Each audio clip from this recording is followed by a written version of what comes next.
Jay Crawford, Adam the Bull, Garrett Bush, Tyvis Powell, Jason Lloyd. Plus, ba-da-da-da-da, you're loving him, Mikey McNuggets.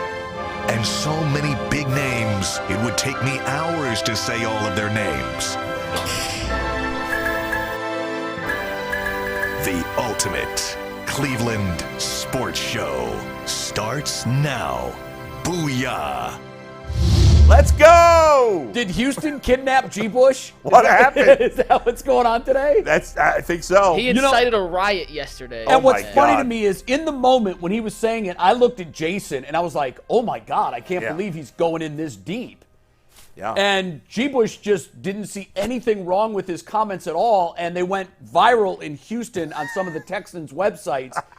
If you don't know what we're talking about, yesterday he went on a rant how no one on Houston. Are we going to play it? Yeah, we can play it. Might as well.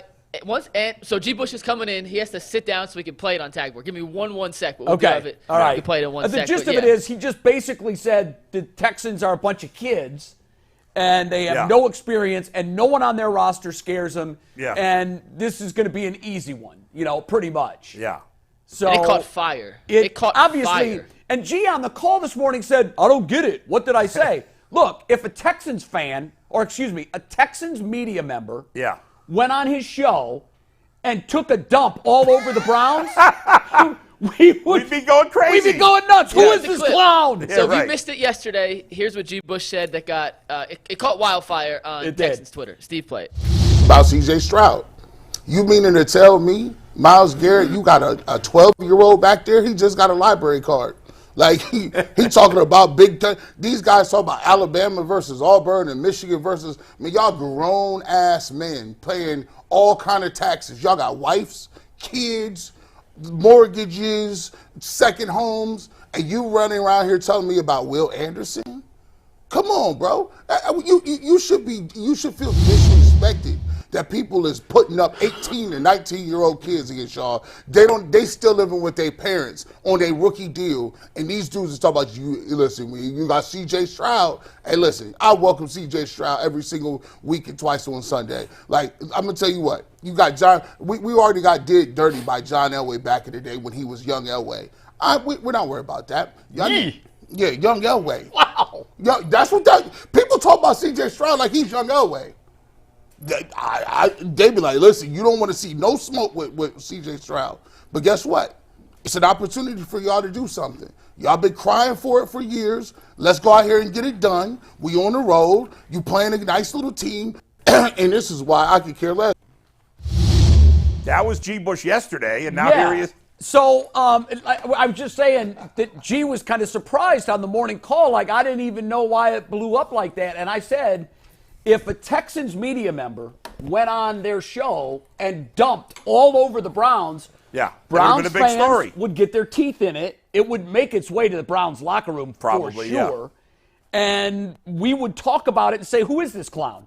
What got me was the Bobby Brown lookalike. You have to respond to that. Hey, listen, first of all, that was funny. That was so funny because I'm a big Bobby Brown New Edition fan, and I never thought that I would ever be in a position where someone said you look like him. Say, look like him. So what I did is I set it up for him. So y'all want me to be Bobby Brown? You got to lean into it sometime. Uh-oh, what do you got? So, I got my prerogatives ready to go. My prerogatives. Stop playing around with your boy. You thought we're double. I stand on what I said, and not only did I stand on what I said, I'm gonna do it in style. The Cleveland Browns is ready to go. Double down on it. Shout out to Deshaun Watson. Shout out to Myles Garrett. Glasses. Shout out to everybody out here doing it. We ready to go. Yeah. Bull. And we're going to have a good fun. We're going to have some nice fun with the Texans this week.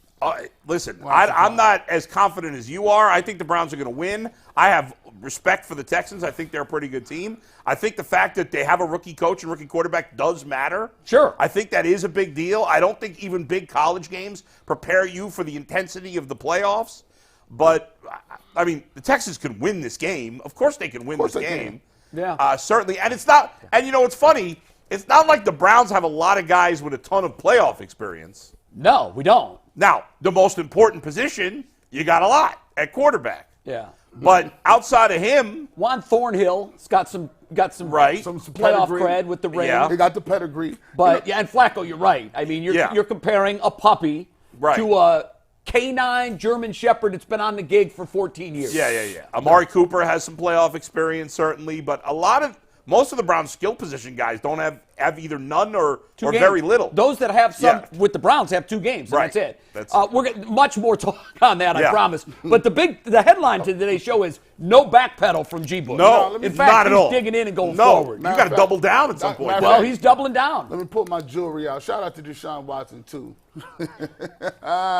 Yeah, shout out to Deshaun That Watson. is new edition Bobby Brown. Yeah, it is right here, new edition Bobby Brown. That was the best version of Bobby Brown, I thought, because it was before he blew up and the music was fantastic. And you know what? I'm a big New Edition fan. You know what? There's an analogy we had. Yeah, Bobby Brown was great in New Edition, but the thing about Bobby Brown was he didn't gain that national notoriety till he came with the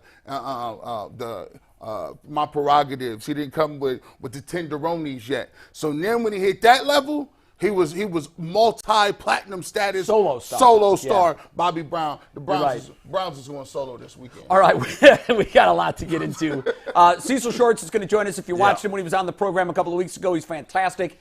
A Cleveland guy, went to Collinwood High School, played for the Texans in 2015. He's going to come and tell us what we're in for. He's a Texans fan. He's an Cecil! observer. Cecil's going to be good. By the way, Jonathan Wells, who, of course, Ohio State Buckeyes, played for the Texans, worked here in media up until a couple of years ago at 92.3. Yeah, he used to come on our show. He and I got into some legendary arguments. He We will had a not fun back down. time. He's a longtime friend of mine. Great mouthpiece. When he gets on a roll, he is as funny as G. Bush when he's on a roll. That's the big homie. He currently works for the Texans, and so he's coming back from a trip that I think was Texans-based. He was in Doha. I think he does this every year for them. He's coming back, a long flight. What is he's gonna join Doha? us I don't later even know in what the that week. is. I believe it's over in the big city that's blowing up. Dubai. Dubai? I think so. Dubai, Oh, yeah. I believe it's in really? that region, Saudi Okay. Arabia, oil money. Yeah. He's going to be here later in the week, and he's going to. I know he's going to talk Texans smack because he texted me, "Texans, baby," all caps, exclamations. So that'll be good because he doesn't back down from a good fight. good. In the meantime, our first hello and good morning of the day to McNuggets. Is your neck okay? Got in a car accident over the weekend? If you guys Are missed sure it's not overtime stiff yesterday. yet? You know, I feel great, never better. Okay. If you missed the ultimate car accident show on overtime yesterday, I would suggest becoming a member to go back and watch that. Gee, you missed it, but we turned overtime into car accident 101 and car accident procedure 101. That was a lot of fun. But we got a giant show today, and we're going to get into G inciting a riot on Texans Twitter later. We also got some other topics, but we got to start, as always, with a quick word from our friends at FanDuel. The NFL regular season has wrapped up, but there's still time to get in on the playoff action with FanDuel, America's #1 sportsbook. Right now, new customers get $150 in bonus bets guaranteed just by placing a $5 bet. That's $150 in bonus bets, win or lose, for new customers. The app is easy to use, and there are so many different ways to bet, including live same-game parlays. You can find bets in the new Explorer tab. You can make a parlay in the Parlay Hub, which is the best and easiest way to find popular parlays, and so much more. So make sure you visit FanDuel.com/UCSS to make your first bet a layup. FanDuel, an official partner of the NFL. I want to set up this first topic, guys, with this. Bull, you mentioned yesterday that someone tweeted out how many teams would trade their starting quarterback for CJ Stroud straight up. Right. And I think we all agreed that the list is 5-6 teams tops, correct? I mean, it could be more than that, possibly. It depends. I mean, if we're all prisoner of the moment, right? I mean, there's been other guys who have had good rookie seasons and went backwards in year two and were never quite as good. Yeah. Notables, RG3, big injury. Colin Kaepernick had a lot of success early in his career. Who else? Baker Mayfield. Well, Carson Wentz. Hell, Carson Wentz. Baker Mayfield had a great rookie Baker season. Mayfield's like this. Every other year he's up, he's down, he's all over the place. But for the most part, the guys that we mentioned, RG3, Colin, and Carson Wentz, they never really, they're washed out of the league, pretty much. But after a rookie season, if you looked at it, Stroud had a really good rookie season. So I think if the question was in the Historic. next 5 years, who would you take, Flacco or Stroud? We'd all take Stroud and not think twice about it for obvious reasons. But if you put it into a playoff context, for a one game or a playoff run, run, Yeah. would everyone switch their answers from the rook to the wily vet who has tremendous postseason success? I think you'd be crazy if you didn't. Yeah, right now, I mean, if you would ask this question 6 weeks ago, I would have stuck with CJ Stroud. Of course. But right now, yeah, I mean, I would definitely take Joe Flacco.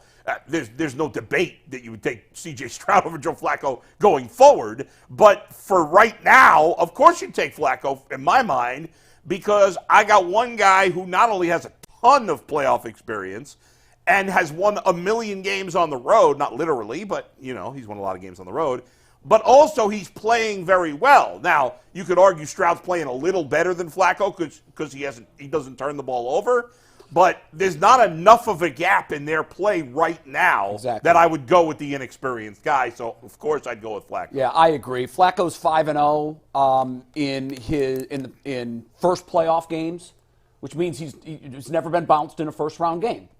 The moment will not be too big for Joe. He's played on the biggest stage and played well, and all while betting on himself. We've talked a lot about this little 5-week run of his, about how it's kind of house money, and he's playing loose and free because he thought he was done. But at the same time, we've seen a time in his career when everything in the world was on the line. The Ravens offered him a contract going into their Super Bowl season, and he said, you know what? I'm going to let it ride. He put everything into the middle of the table. I don't know that you can have more pressure. No, because and he played great. And he not only played great, he won the Super Bowl and was the Super Bowl MVP. So I don't think pressure's going to affect Joe. How it affects CJ Stroud, we'll see. I went back just for fun and looked up his numbers last year. This is the biggest game he's played in his career, was last year against Georgia. The Buckeyes did not lose that game because of C.J. Stroud. Oh, no, he played well. If you remember, they had a big double-digit lead for most of the fourth quarter. Georgia put up 18 points in the fourth quarter to come back and win. C.J. Stroud in that game was 23 of 34, 348 yards, 4 touchdowns, no picks against the number 1 defense in college football. He was balling. So that stage was as big a stage as he could play on up to that point in his career, and he didn't blink. And last week was essentially a playoff game for them, and he played great also. Exactly. 20 of 26, 260 yards, no picks. The one thing that gives me pause, guys, make me feel better about this if you can. I don't know if you'll be able to. In an entire season, Stroud threw for 3 fewer interceptions than Flacco threw in 5 games. That scares me because I think we will all agree turnovers and mistakes decide playoff games. Play a clean game. Don't turn the ball over. Your chances of winning go up dramatically. The 5 picks for Stroud on an entire season as a rookie is unbelievable when you consider that Peyton Manning in his rookie season threw like 26 interceptions. It's the fewest interceptions for any rookie quarterback with at least 300 attempts in NFL history. That's impressive, guys. It is impressive. Now, the only good defense he played all year was the Ravens. I don't know. Is that true? I mean, they only played 4 teams that made the playoffs. They played the Browns, but he didn't play that game. Right. They played the Steelers. He played against the Steelers defense, which is not bad. He had 306 against the Steelers. Steelers defense, I and think, then is he pretty played damn against good. Jacksonville, who doesn't have a good defense. So he played against 2 good defenses, Baltimore and Pittsburgh. So I don't know. It's not enough of a sample size. I think there weren't any good defenses that aren't in the playoffs that he played against because I didn't study their schedule. They played the Jets, but he got hurt in the first quarter. So he did. That's when he suffered the concussion. I look at it like this. It's a fair point, though, Bull. Like if you're putting up those numbers against subpar defenses, they still get paid. It is who it is. Yeah, I mean, the schedule is what it is. He did a great job. I don't say it to knock him. Right, I'm just saying he hasn't been tested very often against a defense the caliber of the Browns. It's clear this will be the best defense he's seen all year. Without a doubt. And we talk about it all the time. We talk about how regular season is regular season, postseason is postseason. All the stats start over. All of that. You're 0-0 now. Now it's win however you're going to win. Right. And one thing that you really understand and you start to see is when you get into playoffs, that intensity ratchets up to a point where this ain't college and it's not even regular season. The speed of the game, it starts to increase. Now instead of guys taking 1 pass rush off, guys aren't taking pass rush off. Right. They're going as hard as they can, tap the helmet and come on out. When they're going to be fighting for every inch, every first down. And the great part about it is, and when you ask, who would you rather take? And I always use this analogy of people, because people, they're like, oh, you're not really putting it in perspective. CJ Stroud is bald all year. Why would you say that Joe Flacco has some sort of advantage over him? I look at it like this. Like, we sit on this panel all the time. You guys, when I got here, I did this for, on the internet, right? But it's different before doing it on the internet and saying, live, go. It's different from having time to set your stuff up to finding out where you get your voice out in the comments. Yeah. And if you go to any venue, the great thing about a veteran is, if I ask Adam the Bull or Jay Crawford, hey, listen, I'm in a pinch. I need you to come over here and give me a speech. I need you to come over here and introduce somebody. I need you to come over here and MC an event. They don't even need no notes.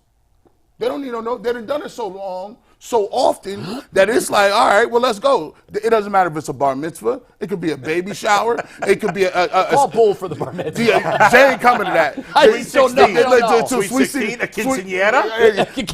JV, good word. JV awards for volleyball. Yeah. If you have no JV and volleyball award ceremony, but you get the point. Now you take them. And you say, okay, well, let me go get somebody who's 2 years in the game and does part-time.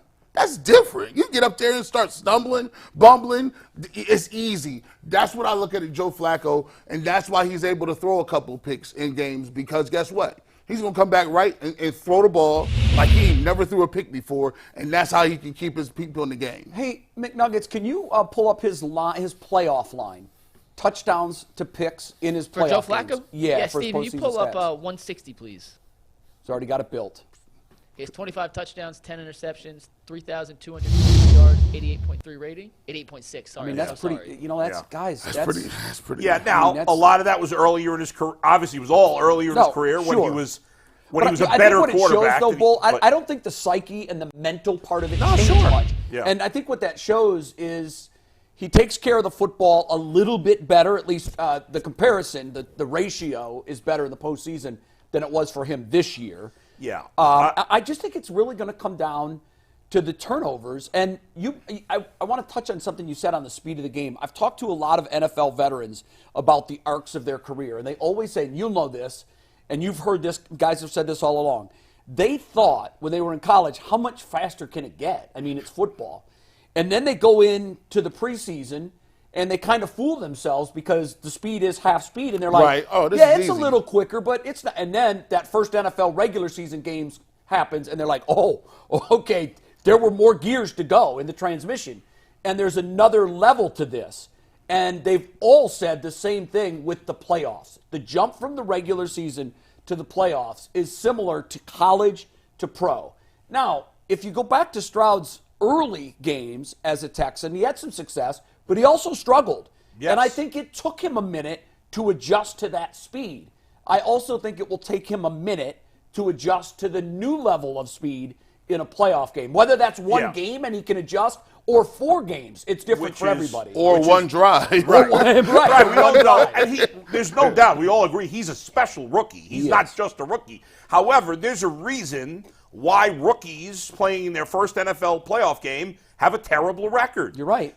A lot of it is because they're rookies. Now, part of it is they've often picked up a team that wasn't that good, and the Texans. Well, particularly when you're the second overall pick. Right, and are the Texans that good around CJ Stroud? I mean, they're good. They're better than we thought they were, but they've lost their best receiver. I mean, Nico Collins is a really good player, but they're not loaded with skilled position talent. They're not terrible, but they're not loaded with skilled position talent. And you think about it like this. If we noticed that, wow, Nico Collins is getting targeted every play, wow, against the Colts, you don't think Jim Schwartz understands that? Yeah, exactly. Like, the Browns have corners that can make your life. If they wanted to get cute about it, they could just say, you know what?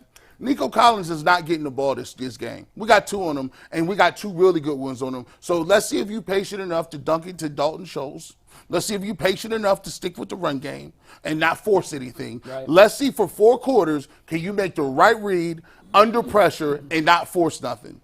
And that's a tough task, Yeah. right? That's a very I would tough do that task. if I'm the. I think that's what to they me, will do. my focus is on Nico Collins. 100%. I'm not going to get killed by Dalton Schultz. Singletary's a perfectly fine running back, but Right. he's not a special player. So that's the guy I'm most worried about. He's a really good player. Especially when Houston comes out first play from scrimmage and they Yeah, right. draw up a nice play that gets him Yeah, isolation. There's no deep safety wide over the That top. throw by Stroud was unbelievable. Unbelievable. that was I mean, pretty. that's how you open a Yeah. game, especially a meaningful game.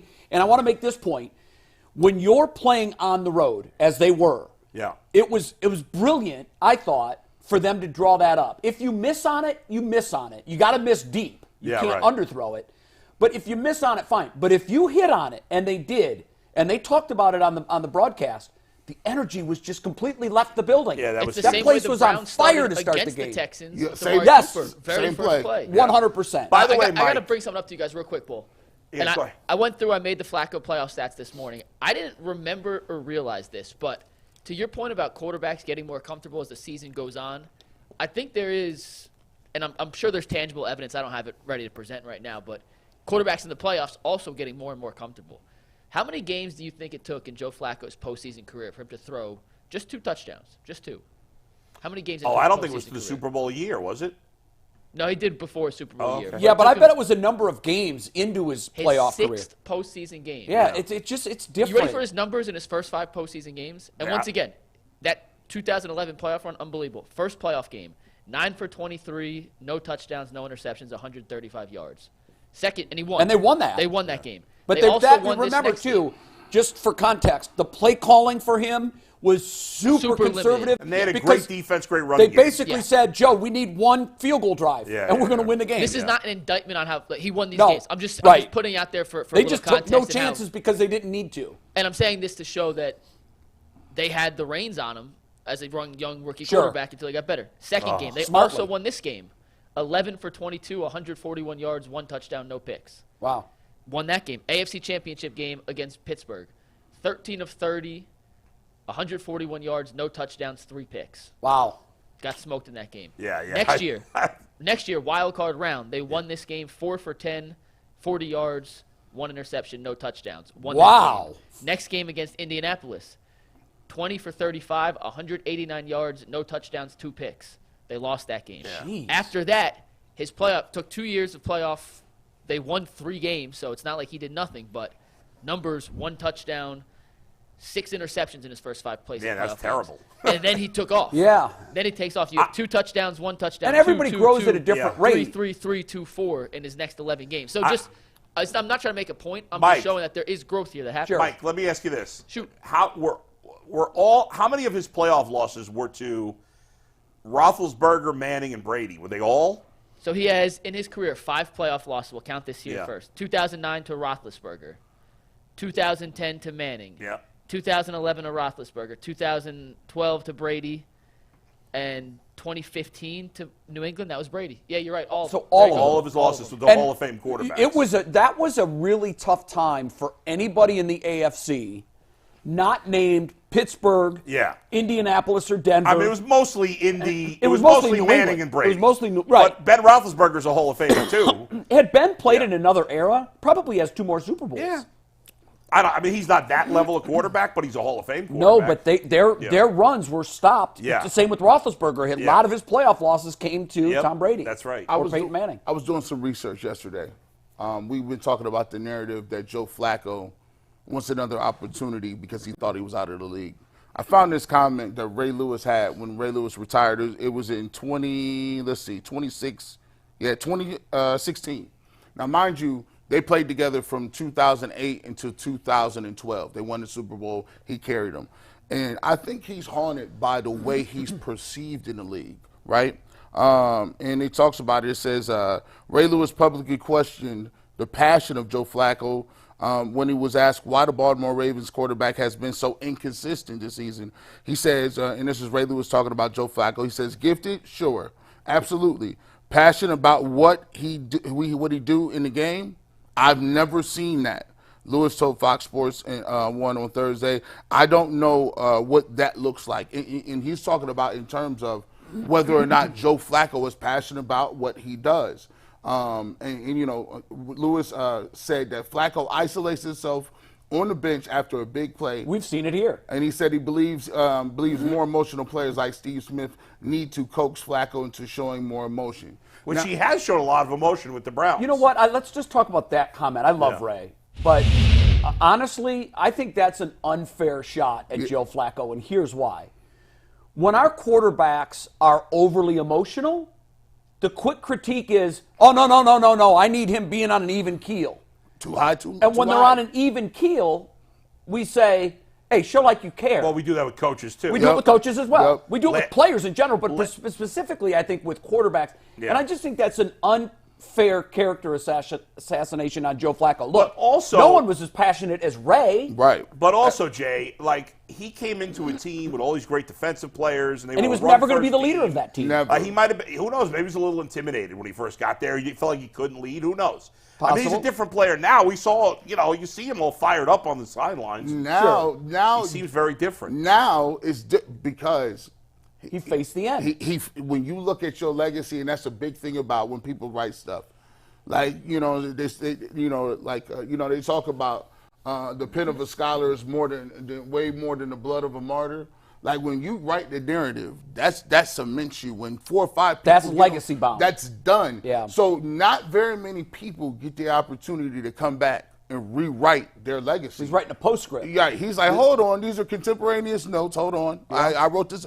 I got a chance to show not only and if you ask Joe Flacco, if you pull him aside and you ask him, because I didn't even know this. Me and my dad do this little game where, we say, what player is this? How many yards they got? So we were going down a list of most all-time yards, and I was asking him blind, can you give me the top 20? How many can you do?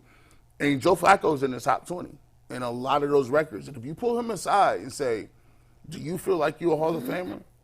He'd probably see a man say, yeah, I'm a Hall of Famer. But he's not. No, he's not now. He's not now. However, Yeah. There's a big however there. The however is, I got a shot. And when you get in the playoffs and you feel like you got a second life, he's saying, okay, well, let me see what y'all think it'll be now. Yeah. If I take this team with this city and this roster, now you got to revisit a few things, right? Well, his only chance to get in the Hall of Fame, and it's a slim chance, is if they win the Super Bowl. Otherwise, correct. he's got zero chance. See, I agree with that. I agree. But here's I don't the even know thing. for sure he's in I the told Super Bowl. I told a friend yesterday, we're talking about the Browns upstairs and what this means to the Browns and Joe Flacco's legacy. Yeah. He's playing for redemption. Mm-hmm. Remember, he called the Jets, and the Jets were like, no, we're good. We're straight. And they weren't. And he's proved it. And he proved it against them by dropping 296 in the first half against them. He's playing for a Super Bowl ring. Yep. He's playing for a gold jacket, in my view. I believe and the reason I say that is because what is the list of quarterbacks that have won 2 Super Bowls, particularly with different franchises that aren't in? I don't know that there's any. Personally, even if he wins the Super Bowl, I would not vote for him for the Hall of Fame. I don't think you should go to the Hall of Fame just because you won 2 Super Bowls, because he hasn't been. Let's be honest, he hasn't been a Hall of Fame player. No, but there are other guys that haven't either that are there because they want to. And what if he's the MVP of the Super Bowl? Then I think it's yeah, but we clinched if have. he's the I don't MVP. think we have any modern examples of a player like Joe Flacco in the Hall of Fame. We probably don't. But what he's doing now, coming back, I think that the reason he's the sexiest story in the NFL, and he is, by the way. Look around. When you're on the internet and you're reading NFL playoff articles, there are a lot of guys using pen and paper to talk about this Joe Flacco story. With each win, like after this week, 6 stories are going to fall by the wayside. Yeah. Those teams are done. Right. So now you're climbing up the mountain. You become the bigger story. With each win, this story becomes more and more unbelievable, more and more. America loves a comeback. We love a comeback. he about to turn into Seabiscuit in a second. Like, by the way, we always use the term "America loves a comeback." Do we think Finland doesn't like comebacks? I don't know. I've never lived in Does Finland. Denmark not like a comeback? That's a good question because I've never I've never heard lived there. Morocco appreciates a comeback like nobody. But I will say this: if he drags, they're all about the comeback. if he drags and elevates, see, LeBron understood this when he won in Cleveland and was the first to get that title. That was worth 3 rings. By itself is worth felt 3. like it. Now, if Joe Flacco does it in Cleveland, off the quote-unquote couch, that's worth something. It's next level. We'll ask Cecil Shorts. He's going to join us right now. But before we get to Cecil, really quickly, because we touched on this yesterday, and I think Cecil will be a good guy to talk about this with. We mentioned that at the highest level on the collegiate stage, CJ Stroud was spectacular. Does the OSU experience mean anything at all coming into an NFL playoff game? For me, it doesn't, but I don't know. You play in college. I'm not going to dismiss it totally. I think when you got to lie to yourself when you get to a certain level, right? You just lie and say, "Oh, this is just I've been here before. Yeah. I've had big games." Now, I don't think he's going to fall apart mentally. Like his background and just by his father being in jail and him not being able to see him and play, his story is tremendous. He's not going to fold. He's not foldable. Now, here's the thing, no different. It's a home crowd too, so it's not hostile. Now, folding and being like, okay, well, I only got 3 seconds to decide, or the pressure, the speed of the game and the magnitude of what the defense is giving you, that's different. Yeah. Quickly on that, Joe Flacco, we documented it, took him 6 games to get his playoff legs. He didn't play a game like that in college. He went to Delaware. You know, he probably played in front of 15,000 people, was the biggest crowd. CJ Stroud's a different pedigree. So we'll see, you know, and again, it's going to be a friendly crowd for him, not hostile. A road playoff game is the real test under fire. Okay, McNuggets, we ready to bring him in? Do a quick read. We're going to bring in Cecil Shorts here, but if you're looking for tickets at NRG Stadium for the Browns-Texans game, you better be using Game Time to help you get into the big event with the best and cheapest prices available. Game Time is the fastest, easiest way to buy tickets to any sporting event, music, concert, comedy show, theater, you name it. You can find tickets on Game Time. You can take the guesswork out of buying tickets on Game Time just by downloading their app and creating an account. And the best part, if you use promo code LOCKEDON, you get $20 off your first ticket purchase. They show you the ticket. They show you the seat and the view from the seat, so there's no guesswork involved. The terms apply. Just create an account and redeem code LOCKEDON. That is LOCKEDON for $20 off. Download the Game Time app today for last-minute tickets. Lowest prices guaranteed. And with that, let's welcome in the Collinwood native, Cleveland guy, but also a former Texans receiver, Cecil Shorts. Oh, he's got that Texans helmet in the background. Cecil! Yeah, we see you, Cecil. Man spent 1 year with the Texans, and all of a sudden he forgets where he's from. Don't put that on me. Don't put that. I'm in my office. I don't have a Browns helmet. I got Browns hoodies and stuff. I don't got a Browns helmet. So We need to get that man a Browns helmet. Cecil getting that direct deposit from the Texans, boy. Apparently. you got it. That direct deposit is key. Cecil, how do you look at this game? What ultimately, is it going to come down to how CJ Stroud plays? Is it going to come down to the Browns defense? What do you see? Ooh, it's going to be tough. It's going to be different than the last time they played Christmas Eve, right? Sure. You had Case Keenum. You had Davis Mills in the game. It's going to be completely different.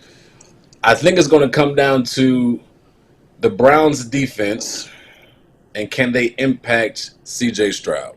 Because if you look at the Browns defense, they're going to get pressure on the quarterback. They're going to play man coverage. So when they play man coverage, can the receivers get open? Can Bobby Slowick, the offensive coordinator for the Texans, can he design plays, whether it's meshes, whether it's man beaters? Can he design plays to beat man coverage? And then can Nico Collins, just showing right now, can Noah Brown, can Dalton Schultz, can they beat Robert Woods? Can they beat man coverage? Because if they can't, you're going to be in trouble. That's just what the Browns are going to bring pressure. You're going to see Myles Garrett. You're going to see Zadarius Smith. You're going to see these guys blitzing. You're going to see the pressure. But I don't think the pressure is going to rattle CJ. It just hasn't all year. Right. So for me, it's going to come down to, can the Browns defense can they rattle him, or can they force him to get rid of the ball and miss throws? And then when it comes to honestly, Amari Cooper had a career day, like a Madden type day the last time they played the Texans. Can they stop these? Can the Texans eliminate the explosive plays and stay in the game? Because if you stay in the game, CJ's gonna give you a shot. But if not, you're gonna be in trouble. Cecil, you mentioned I don't know if you mentioned Nico Collins, but I'm going to mention Nico Collins because you talked about the Texans' ability to get open. He's obviously their best player in the passing game, since Tank Dell got hurt. And what would you do if you were the Browns defensively? Would you put Denzel Ward on him and say, just, hey, this is your job, or what would you do? What do you think the best idea is for the Browns defensively on stopping Nico Collins? I look at it two ways. I might look at it from a Bill Belichick standpoint, like, you know what? I'll put my second best corner. Maybe I put Newsome on Nico and have some safety help over Nico, and then I put Denzel on whoever you think the number 2 receiver is and completely lock him out the game. Now, guess what? How you going to get open? Now, how are you going to prove Woods can be the guy? Prove to me Dalton Schultz can be the guy. Prove to me you can run the football against this defense, right? So that might be a mindset. Or it just might be like, hey, Denzel, go follow him and take him out the game, because Nico is playing at a high level right now. He's confident. One thing that or any player, but if you're a player that's really, really confident and you're high streak going and you're playing well, it doesn't matter who lines up against you. You feel like you can win that one-on-one battle. So you got to kind of take him out the game. In my opinion, you got to like, all right, beat me with Noah Brown, right? Beat me with older Robert Woods. Beat me with Devin Singletary. I want to see those guys beat me, not Nico Collins. Well, let's go ahead and stay with that theme. How would you attack the Browns defense if you CJ Stroud? I thought they were aggressive coming out the gates against the Colts. I liked the beautiful throw he made. And it just seems like he's a guy that doesn't get shaken a lot. How would you go about making CJ Stroud comfortable in this game? Getting the ball out quickly. I think you got to get the screen game going, be creative with motions, and then with the motion, create screens to your different backs, to your different receivers. And then I'm not going to be afraid. To me, as an offensive-minded guy, everybody has an identity, right? So what is your identity? Every week you're preparing for a different defense, what they bring to the table, but you still got to do what you do well. So I don't think you stop the aggressive play. Maybe it's more calculated. Maybe you try to mix and match in motion and different formations to get different guys open, but you still got to be aggressive. You still got to have the screens, get the quick game going. If you get him in rhythm, it's going to be an interesting game to see. It's going to be a really interesting game to see, because one thing I know, Joe Flacco, and I love him, 6-0 when it comes to wild card and the wild card round and first round playoffs, if I'm not mistaken. He's going to turn the ball over, though. That's just what he's been doing this year. So if he turns the ball over and CJ can take advantage of that, it's going to be an interesting game. Cecil, if you would, we talked about this earlier on the program. I'm not sure if you played in playoff games. I think you did. One. Okay. What was the difference? Sort of compare it to the difference between, high school to college, big jump. College to the NFL regular season, big jump. NFL regular season to the NFL playoffs. What kind of jump is that, and what is CJ Stroud about to experience that he doesn't know yet? You know what? So what's the biggest difference, because CJ played to me at Ohio State.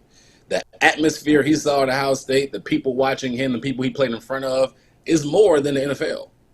Yeah. Like, he played in 100,000 people every week in college, basically. That's right. More than what you in the NFL stadium, right? When he played in the college football playoffs, the millions of people that watched it is going to be the same amount, the same amount in playoffs. The difference between obviously high school and college and preseason NFL, and then there's a difference between preseason and regular season, right, and then regular season and playoffs. The speed of the game, the intentionality of the game, the heightened stakes of the game, right? He's experienced heightened stakes when he played Georgia and you played Michigan and stuff like that, but the speed of the game is a different level in the playoffs.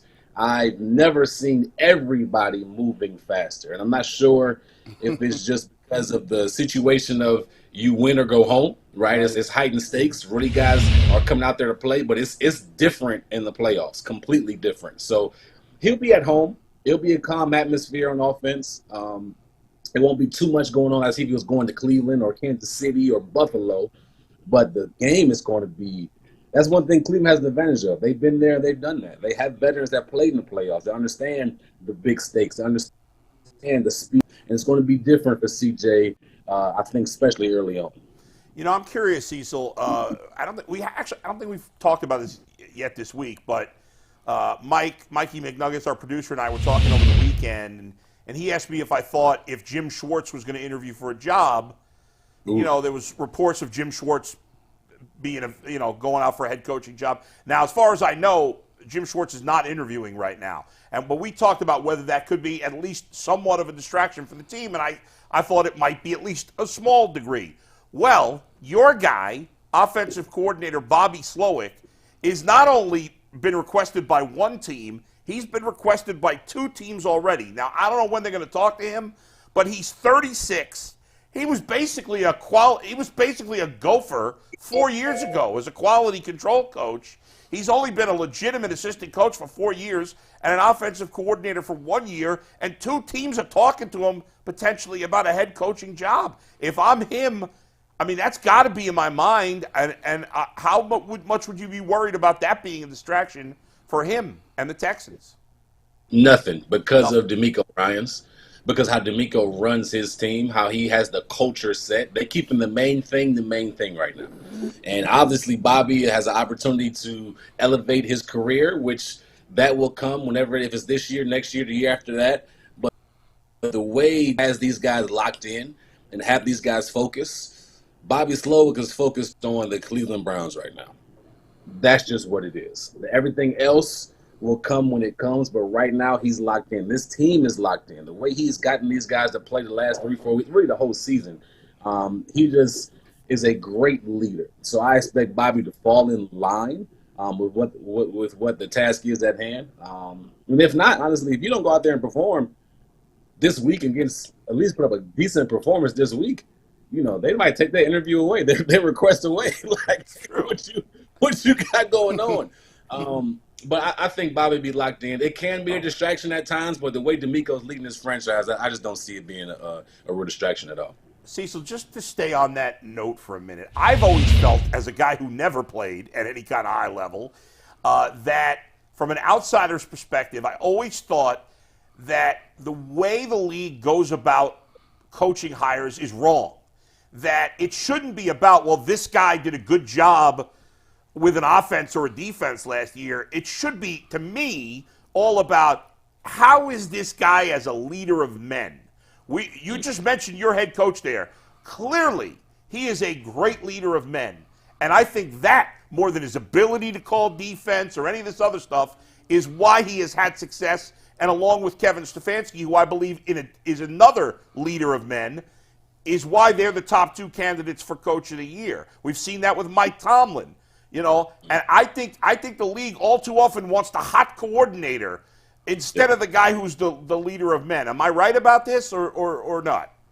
Oh, you're 100% correct. I think we get too caught up in the fads. We get too caught up in trying to hire the smartest genius they can find as far as the offensive scheme or the most physical a defensive scheme guy and how aggressive they're going to be. Can you lead these men? You have 30, 31-year-old men in there with mortgages and families. How can you lead them? How can you communicate with them? How can you get them to buy into what you're saying and be a team player first, right? Mike Tomlin, unbelievable leader. Yeah.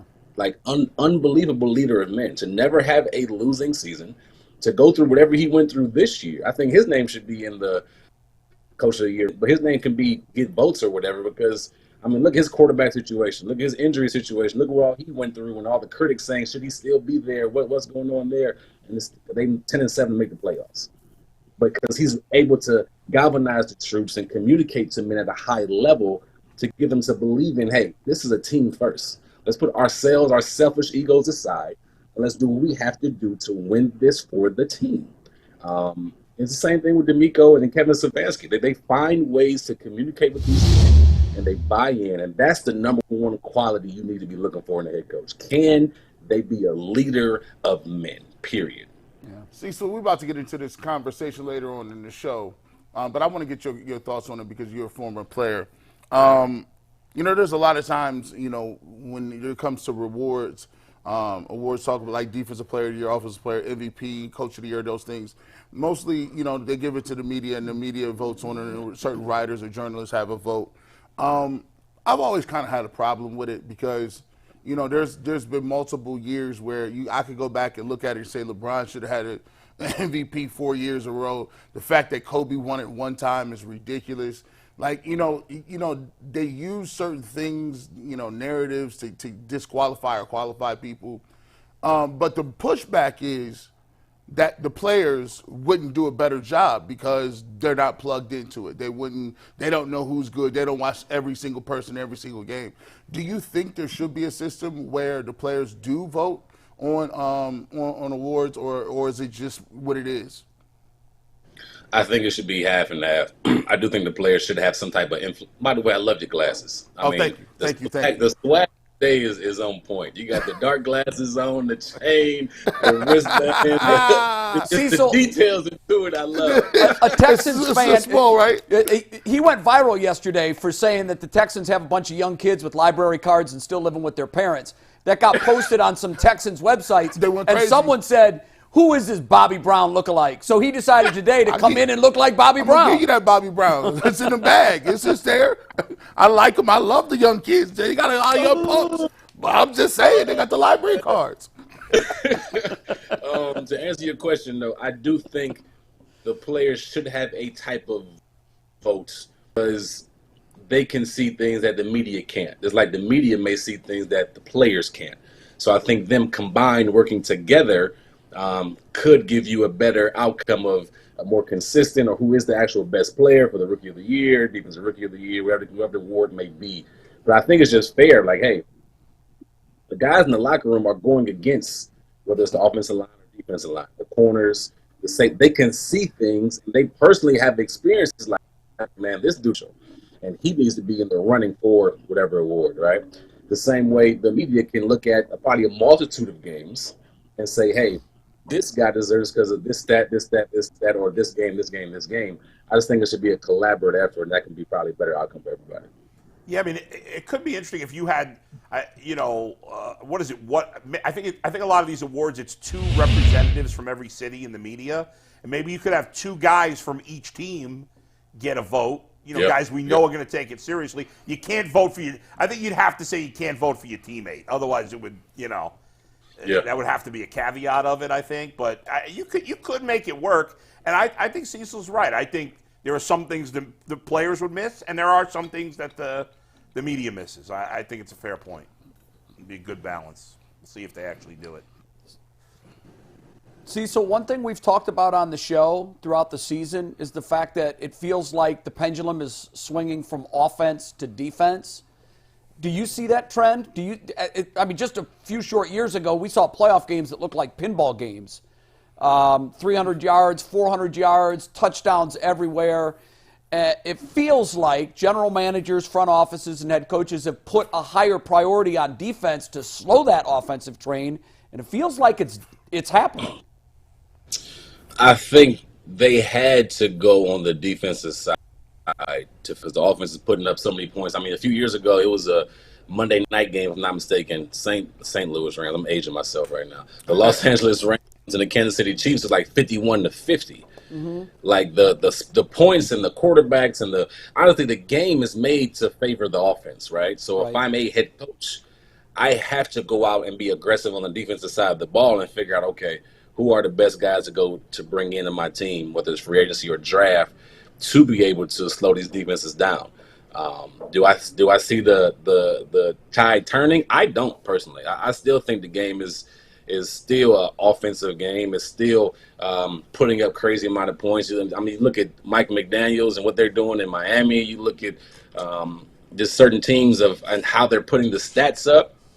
I still think because the game is catered to the offense, it will always be that way. Right. But I do think that the defense is catching up, and I do think that it's a priority as a head coach and GM is to how do I stop Patrick Mahomes? Let me go get a defense in. Go get the biggest, fastest, baddest defense I can get. How do I stop a Tyreek Hill? I got to figure out how to draft another Jalen Ramsey, or I got to get another, a Denzel Ward type. To slow down these receivers that are just outstanding. So I do think it's a priority, but I still think it's an offensive game for sure. Hey, before we let you go, how does this game play out? Who wins? There you go. Look, there you go. I think just being honest, I don't know who's going to win. I think it could go either way. I think the favorite would be Cleveland. If you look at Cleveland, they have the veteran leadership. They have Flacco, who's been there, who's done that. They have just veterans that have been in the playoffs before and understand the how serious it is and what their goal is and in mind. But at the same time, you look at CJ and what he's able to do. I think it's going to be a good game. No and fence maybe riding. I'm copping out right Cecil, now. Maybe I'm that's copping a out right cop-out. now. That's a fence ride. We don't do that here. We're not letting you go until you tell us who wins the game. Y'all put me on the spot. Yeah, we want to pick. Give him that smoke, dog. Come on the record. Hey, all right, here we go. 27-24 Texans. There it is. All right. Hey, There it we is. got it. There you All go. right. Thanks, Cecil. Cecil, you're the best, man. Thanks. We'll talk soon. The direct deposit always wins. By the way, I wanted to look up the points per game because I wanted to see how it ended compared to last year. Yeah, and how the year did it before. end? It was down, but not much. Because it was down a couple of points most of the year. So last year, the average points per game for one team Yeah. was 21.9. Yeah. I remember looking at that too. This year, it ended up finishing 21.8. Wow. That's barely down. Now, it's down a decent amount from the 2 years before that. Now, the COVID year was the highest ever. Yeah, the COVID year's tough to, Yeah. But 2021, it was 23 points. Do you know why it was the highest ever in the COVID year? Because the defense. There was no there noise. was no crowd noise. There was to no mess noise up to the keep offense. the offense from out. So when you're not sure about the impact of a home crowd, look at the points that were scored in the COVID season with no fans in the stands. And it was clear the offenses, I remember watching the games, and a lot of those networks have good parabolic mics. Yeah. CBS has the best on-field parabolic mics. would sound like- Fox's game is coming up there. But you could literally hear Here. conversations between coaches and players picked up on the side mic. And what it showed me was when the offenses can operate in a vacuum and they can communicate and sound isn't an issue, they can score a lot of points. You know what's so crazy is I look at the things like Jim Schwartz, right? And I've always thought about it. People talk about, okay, you have a franchise quarterback, right? And if you got a franchise quarterback, you're in there. You're good, ready to go. But I think that if you get two rushers that are dominant, it's almost as good as a franchise quarterback. Say, for instance, I agree with that. if you had Myles Garrett, right, and that's why people have been going so hard at finding another dude. If you had Myles Garrett, think about what happens if you were to hit on Micah Parsons. Right. You're dead. You can't, You're right. And so for me, I look at the way you go about building a team. If I was the Cleveland Browns, we say we need another receiver. I mean, the Browns might say, look, we're closer to being all-time greats on defense than we are being an elite Well, offensive look what the team. Eagles did. And I've talked to general managers asking them that question. How do you prioritize your team? And most of them will tell you flat simply, it's what's the most important position? Quarterback. Okay, you must have a quarterback. Other than that, if the quarterback is the most important position, you better have someone that can chase down and catch a quarterback. Yeah. And that's how the great teams But are built now. ultimately, I don't buy that. We'll see how it goes next year. I mean, obviously, overall, the offensive numbers in terms of points were not down a significant amount. No, 1/10 of 1 point. Yeah, and offensively, it But might. compare it to 5 years ago, because I think the height of the offense. I mean, this is just. So yeah, from let's see, from I 20. felt like 18-19 was when the Mahomes and the Bills and they were just going bananas. If with you points. we'll take out the COVID year because Right. it just What kind was of. the points per game in 18 and 19? All right, I'll give you that. Here we go. So I'm going to start with 2016. Okay. In 2016, 2016 it was 22.8. Okay. Then 21.7 went down. 23.3, 22.8. Then we skipped the COVID year. Then 21 was 23. Last year 21.9. This year 21.8. Okay. So 2 points over the last 2 years doesn't sound like much. Yeah, but it's not. it's also bull. It's also down. It's down 1.5. This year is 1.5 point per game less than the highest it's been since 2016. Which is nearly 10%.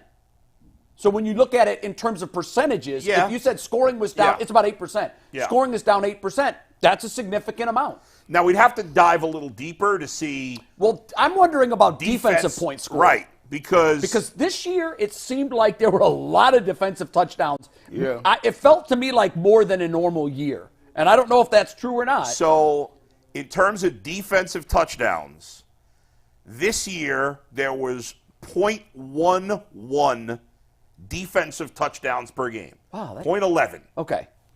Last year it was 0.12, so it's actually slightly down. About the same. Okay.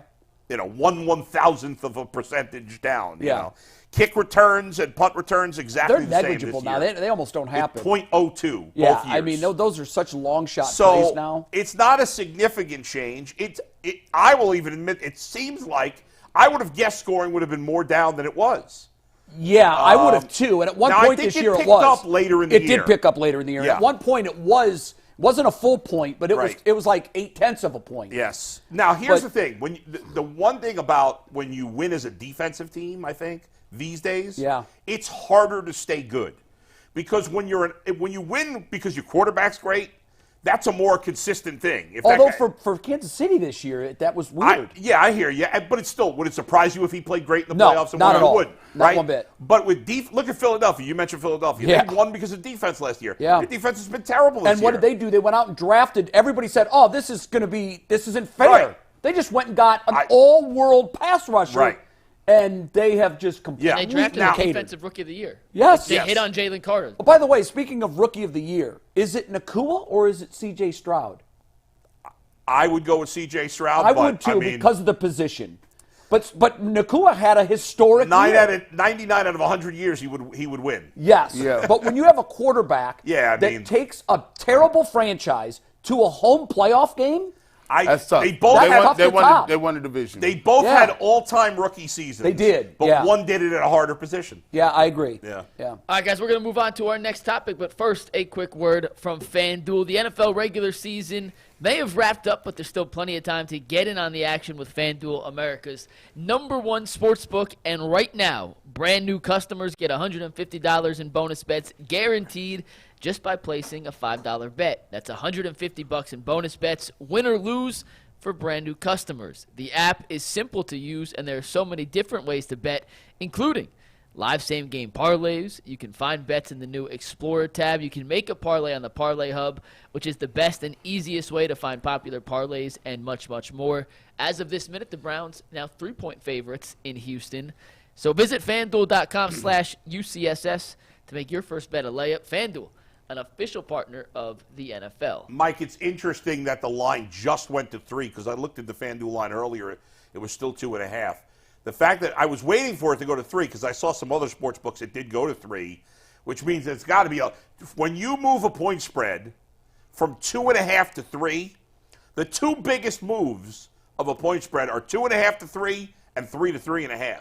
So if you move a point spread when a place like FanDuel, where a lot of people bet, when they move a point spread from 2.5 to 3, that means there's got to be heavy money coming in on the A lot of Browns. people Sure. betting on Cleveland. Yep. Yeah. And we'll know more about the injury situation for the Browns, and that can change the spread as it goes along. But I wanted to ask you guys this. There have been a bunch of Browns players who have been injured, banged up, missed a few games here over the last couple weeks. There's 8 I listed. Let's whittle them down in terms of the most important to get back for a deep playoff run down to, we don't have to go all the way down 1 through 8, but let's start with whoever you think is the most important. And these are the 8 guys who are currently at least listed on the injury report that are key starters. You have Delpit, Thornhill, Amari Cooper, Dustin Hopkins, Ogbo, Tillman, Moore, and Pierre Strong, who injured himself last week. He's more of a key special teams guy than a key cog in the offense. But I think there's a pretty obvious number 1 out of this 8. I think there's an obvious 1 and an obvious 2. Well, think it's I don't know that obvious it's 1, 2, obvious and because I 3. think Bull and I don't know where G. Bush is, but I think we disagree on who's the most important. Oh, well, I thought it was Hopkins because I didn't realize he was putting Amari Cooper on the list. Yeah, with So- Amari Cooper on there, Yeah, he's to one. me, Amari he's Cooper's one. one. Yeah, no doubt. After Yeah. Amari, then Hopkins Then has got to it's- be 2. and it's a no-brainer. Hopkins. I Hopkins. Yeah, I mean, those are your 2 biggest point scorers. I think So- the first debate is at number 3. Who's I number think 3 then? that's Which kinda leaves you easy. Delpit, Thornhill, Ogbo, Tillman, Elijah Moore, and Pierre Strong. I'll say go with Moore. Elijah Moore. Yeah. It's interesting. It was a good case for him. I would argue it's Ogbo because we've talked about it. The special part of the Browns is their defense. Right. The And offense that has front been pretty four. good. Yeah. And Elijah Moore is an okay player, and I know he had a good game before he got hurt, but his biggest game was when Amari Cooper didn't play. Right. I mean, I want Elijah Moore back. I don't think he's not important, but I think what makes the Browns special is their defense. What makes their defense special is their ability to cover and their ability to rush the passer. Right. And having Ogbo, who's been really good when he's been out there, as their third pass rusher, I think he's huge to have all hands on deck on the outside. I think it's close. To me, I think it's close between those I mean, two. you could go Moore, you could go Ogbo. Either Yeah. way, to me, I think they're both pretty important, Yeah. particularly in this game plan. And it's funny when you hear Cecil talk about what the game's going to come down to. He was pretty quick and definitive on his answer. Can the Browns rattle CJ Stroud? They're not going to rattle him without their full complement of defensive linemen. They need everybody. They need to bring out all of them. And the strength of this Browns defense is what the strength of the Eagles defense was last year. And that's that you can still have fresh legs in the fourth quarter because Yes. you can rotate 6 and 7 That's guys right. in and out. Yeah. And there's only CJ Stroud's going to be on the field for every offensive snap. That's right. The defensive linemen will be in and out and hopefully more fresh in the fourth quarter. You know, sometimes you go from, the most important to the least important. It's strange when you get to the back end of it. I don't know about you guys, but Juan Thornhill hasn't played enough to even know what we are missing. Before we move on real quick, Yeah, I'm that's a good curious, point. Mike, Yeah, who I wish would you we'd seen take him third, more. Elijah Moore or Ogbo? Because Or did you have of how somebody well, else? Because of how well Alex Wright has played down the stretch, I would lean towards Elijah Moore in this instance because the drop off from Ogbo to Wright That's a good is point. nowhere near the drop off from Elijah Moore to Tillman. Bell or Tillman. All right. or That's a good point. All right, so if we put those guys, do we agree that Ogbo's 4?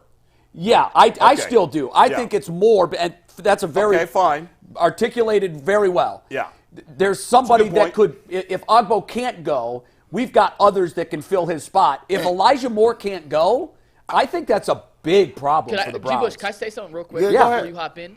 It is crazy, and this is a testament to the drafting and roster building of Andrew Berry here, that Grant Delpit, who was one of the best safeties in football, is a Pro Bowler, might be number 5 on this list, and I think you could argue for him to be higher, but Doesn't that speak to the Hickman depth is- at that position Yeah, too? yeah, yeah. Well, It- who's it's left? such a testament. Thornhill, Delpit. Delpit, Tillman, and Pierre Strong. So Yeah, you're I mean, starting- Delpit's gotta be You're 5, starting right? 2 safeties. I guess those guys would be 5 and 6. I agree. I mean, Tillman, I like Strong, but they don't use Yeah. him in the games that matter. And I'm not. I don't never want to say I'm not happy nobody is. But Tillman, to me, we talk about Joe Flacco. He's had at least 3 interceptions. That's been on Tillman. Right. Just not running routes, Stopping routes, and that not defending the ball when he could. That cannot happen in the playoffs. That's why I'd rather have Elijah Moore. At least I know you're going to run the right route. Right, yeah. I just so then it would be Delpit 5, Thornhill 6, Pierre Strong 7, and Tillman 8, I guess. Yep. That's the way I would. Yeah, Yeah. yep. It's crazy we found consensus on something that Yeah. ranked It's the first 8. time we've ever agreed on anything. Well, there's 8 that we Pretty could much. have ranked. We You'd had a think that- third, fourth debate, but it A wasn't little very bit, heated. but I think we settled it. I think Mikey, threw the made a good napalm bomb point. into the chat, and that I'm still sticking with Good Ogbo point. over Elijah Moore, but you guys make good points. You can be either or, but yeah, we got to have the receivers. G, can I ask you a question? Mm-hmm. In terms of the Delpit Thornhill drop off to who's been filling in, which McLeod, who then got hurt, you have Hickman, you have Harmon, you have DeAnthony Bell, who's all filled in admirably. God, there's depth back there. Yeah. I don't know, and I'm asking this without any knowledge, and I could be way off, but those are 5 damn good safeties. And in a league where I don't feel like there's a ton of great safeties, the fact that the Browns were able to find 2, well, Bell wasn't undrafted. Well, but was Bell undrafted last year? 2 years No. ago. 2 years ago. Was he drafted? I thought he was a late draft pick. Hickman's definitely undrafted. Hickman's They signed definitely McLeod, undrafted out of they Ohio signed State. Thornhill. They extended Delpit. Bell, either late draft pick or, Yeah. or undrafted. Yeah, I forget I can't exactly. I'll remember look it now. up. The fact that they found those 5 guys at the same position group, on this roster together, and we lose our 2 starting safeties, and we don't really notice a drop-off? No. I know. Like, it's kind of crazy just in hindsight to think about how McNuggets, many injuries this has had, and that's not an issue you need. And what's even more crazy is how you could be so good at one position, and as good as they are at defensive backs, they're that bad at wide receivers, at projecting talent and drafting. Because they've drafted no wide receivers that are life-changing. No matter where they take them, they just can't hit on that position, and that's a critical. Bell was undrafted. Yeah, I mean that's been wide receivers been their Achilles heel. I don't think there's any doubt about it. Yeah. And that's the area they need to fix. But overall, most other positions they've drafted well. I saw it with JJ real quick. Thankfully, they nailed that position in free agency with Amari Cooper. Well, because, trade. Or trade. I'm sorry. You can if you look at acquisitions across the board. Is there a better acquisition than Amari Cooper? And I know D-Hop. Browns? Yeah, I know D-Hop has made a big difference at kicker. Plus they Flacco signing late, but Amari Cooper, without him, where would we be? It feels like a free agent move because they gave up almost nothing for him. I mean, they fleeced the Cowboys. I mean, you saw. Listen, he's not as good as A.J. Brown or Tyreek Hill. We understand. No, but I'll take him. But for those guys, you had to give up a ton. The gap between how good those players are is way smaller than the gap between what those teams gave up and what the Browns gave up. No question. I mean, you look at the defensive line. They went from that was the weakest part of their team to the strength in one season. They brought in Hurst. They brought in 5 or 6 guys. Shelby Harris. They got Dalvin Tomlinson. They got Zadarius Smith. They got Ogo Ankaranko. They overhauled everything. The defensive line is the second best unit on the team behind the secondary. Now imagine if next year they do that at wide receiver. If they upgrade that position like they did this year, the defensive line. This is a part. You want to make sure that Deshaun Watson has success. You got to give them weapons. When they come back, the funny part about it is it's a brand new team. That's right. Yeah. I don't know. Nothing's guaranteed. Like I don't know. Like this is. Are we getting into that next, Mike? How No, often? we're doing that tomorrow. We're do that whole topic. Oh, tomorrow. sorry. How often have you gotten a team to get in the playoffs? They have a decent threat of winning the Super Bowl, and then you already know next year the team is completely different. That's right. At quarterback, receiver, offensive line. But it's not, crazy, right? It's not just that. It's that every year's a new year, and you could be good at something one year doesn't mean it's going to work for you the next year. Right. You know, I'm not going to say who it was, but I was listening to another member of the Cleveland media yesterday who said, "Oh, I've heard the Texans are just happy to be there." Okay, that makes no sense. Crazy. No team. No matter how unlikely a playoff team you are, goes to the playoffs, and the players are thinking, well, man, if we lose, it's all great. If we win, it's all gravy. No. You never know. Dan Marino went to the Super Bowl, right, his rookie year. And never made it back. And never went back. Yep. I don't care. You think the Bengals thought they weren't going to the playoffs this year? Exactly. You think when the season started with Aaron Rodgers, the Jets didn't think they were going to the playoffs? You don't think the Giants thought they were going to the playoffs? You don't think the Vikings thought they were going to the playoffs? Well, look at the Eagles in the course of the second half of the season. They went from being the 1 seed to going to Tampa Bay for a playoff game. Could they lose to Tampa Bay?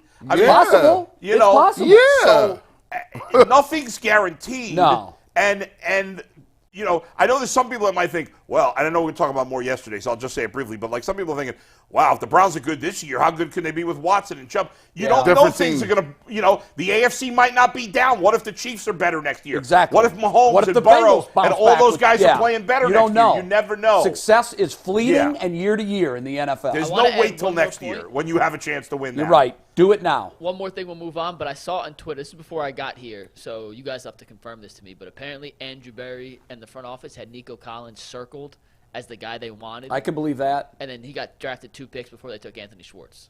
Oh, my God. But apparently, and this is on Twitter, I don't know if this, I'm telling y'all what I saw on Twitter, but apparently the front office had identified Nico Collins. Man, if that's true, that hurts. The perfect fit for this offense. Could you imagine him in this offense instead of? It'd be unbelievable. I mean, Anthony Schwartz is what? Working at State Farm now?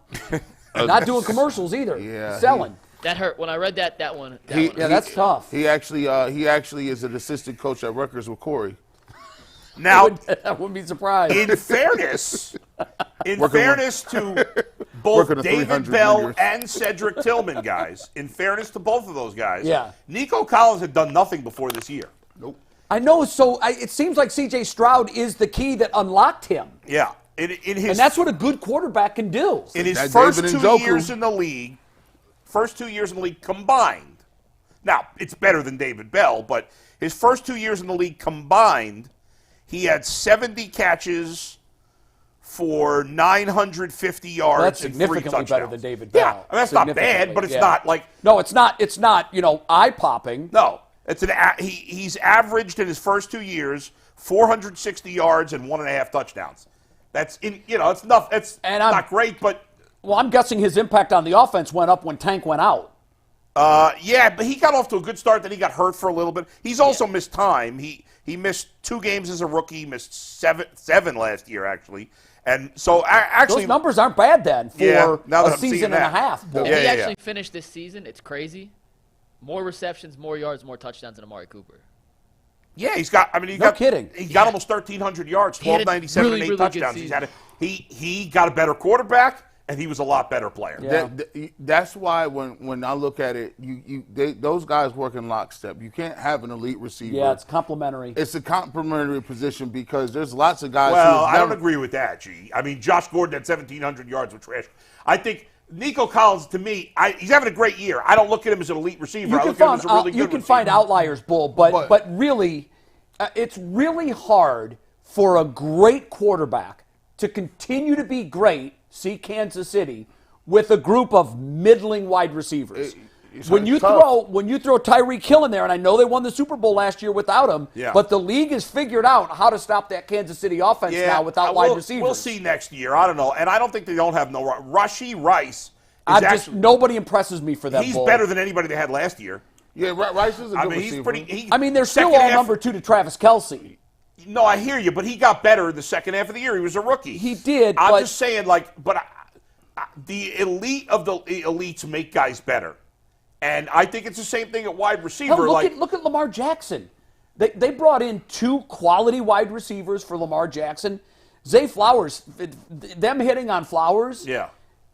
We're talking about Lamar Jackson as the MVP. A couple of years ago when he had no wide receivers but a good tight end, we're like, is this guy still worth it? But he won an MVP 3 years ago. I know, with nobody. But remember, 2 years ago he took a big step back. A lot of that, yes. The last 2 years he hasn't been as good. But you give him a couple wide receivers and boom, he's at an MVP level again. I always say this. Listen, it doesn't do you any good. You don't get extra credit points for winning the MVP with bad receivers. That just means you play them It all goes hand in hand. Right. But there are, the great receivers, even with mid quarterbacks, are going to put up pretty big numbers. I agree that it's easier for a great quarterback to build to raise the play of a wide receiver than it is for a great wide receiver to raise the play of a quarterback. Right. Because, when you get that matchup and you get it's a lot of personalities matching. You can throw anybody on the show, but do those personalities mesh? Do those personalities know how to play? When you're a quarterback, you got to. I always go to Devontae Adams and I won't say Brett Favre, but Aaron Rodgers. They had such a good chemistry. It was like you could have 2 guys on them. I'm throwing that ball to Devontae Adams. Yeah, when you split them up, neither was as good without the other. Yeah. By the way, that Josh Gordon season has got to be the most incredible season by a wide receiver maybe in the history of football. He did make a bad quarterback better. I mean.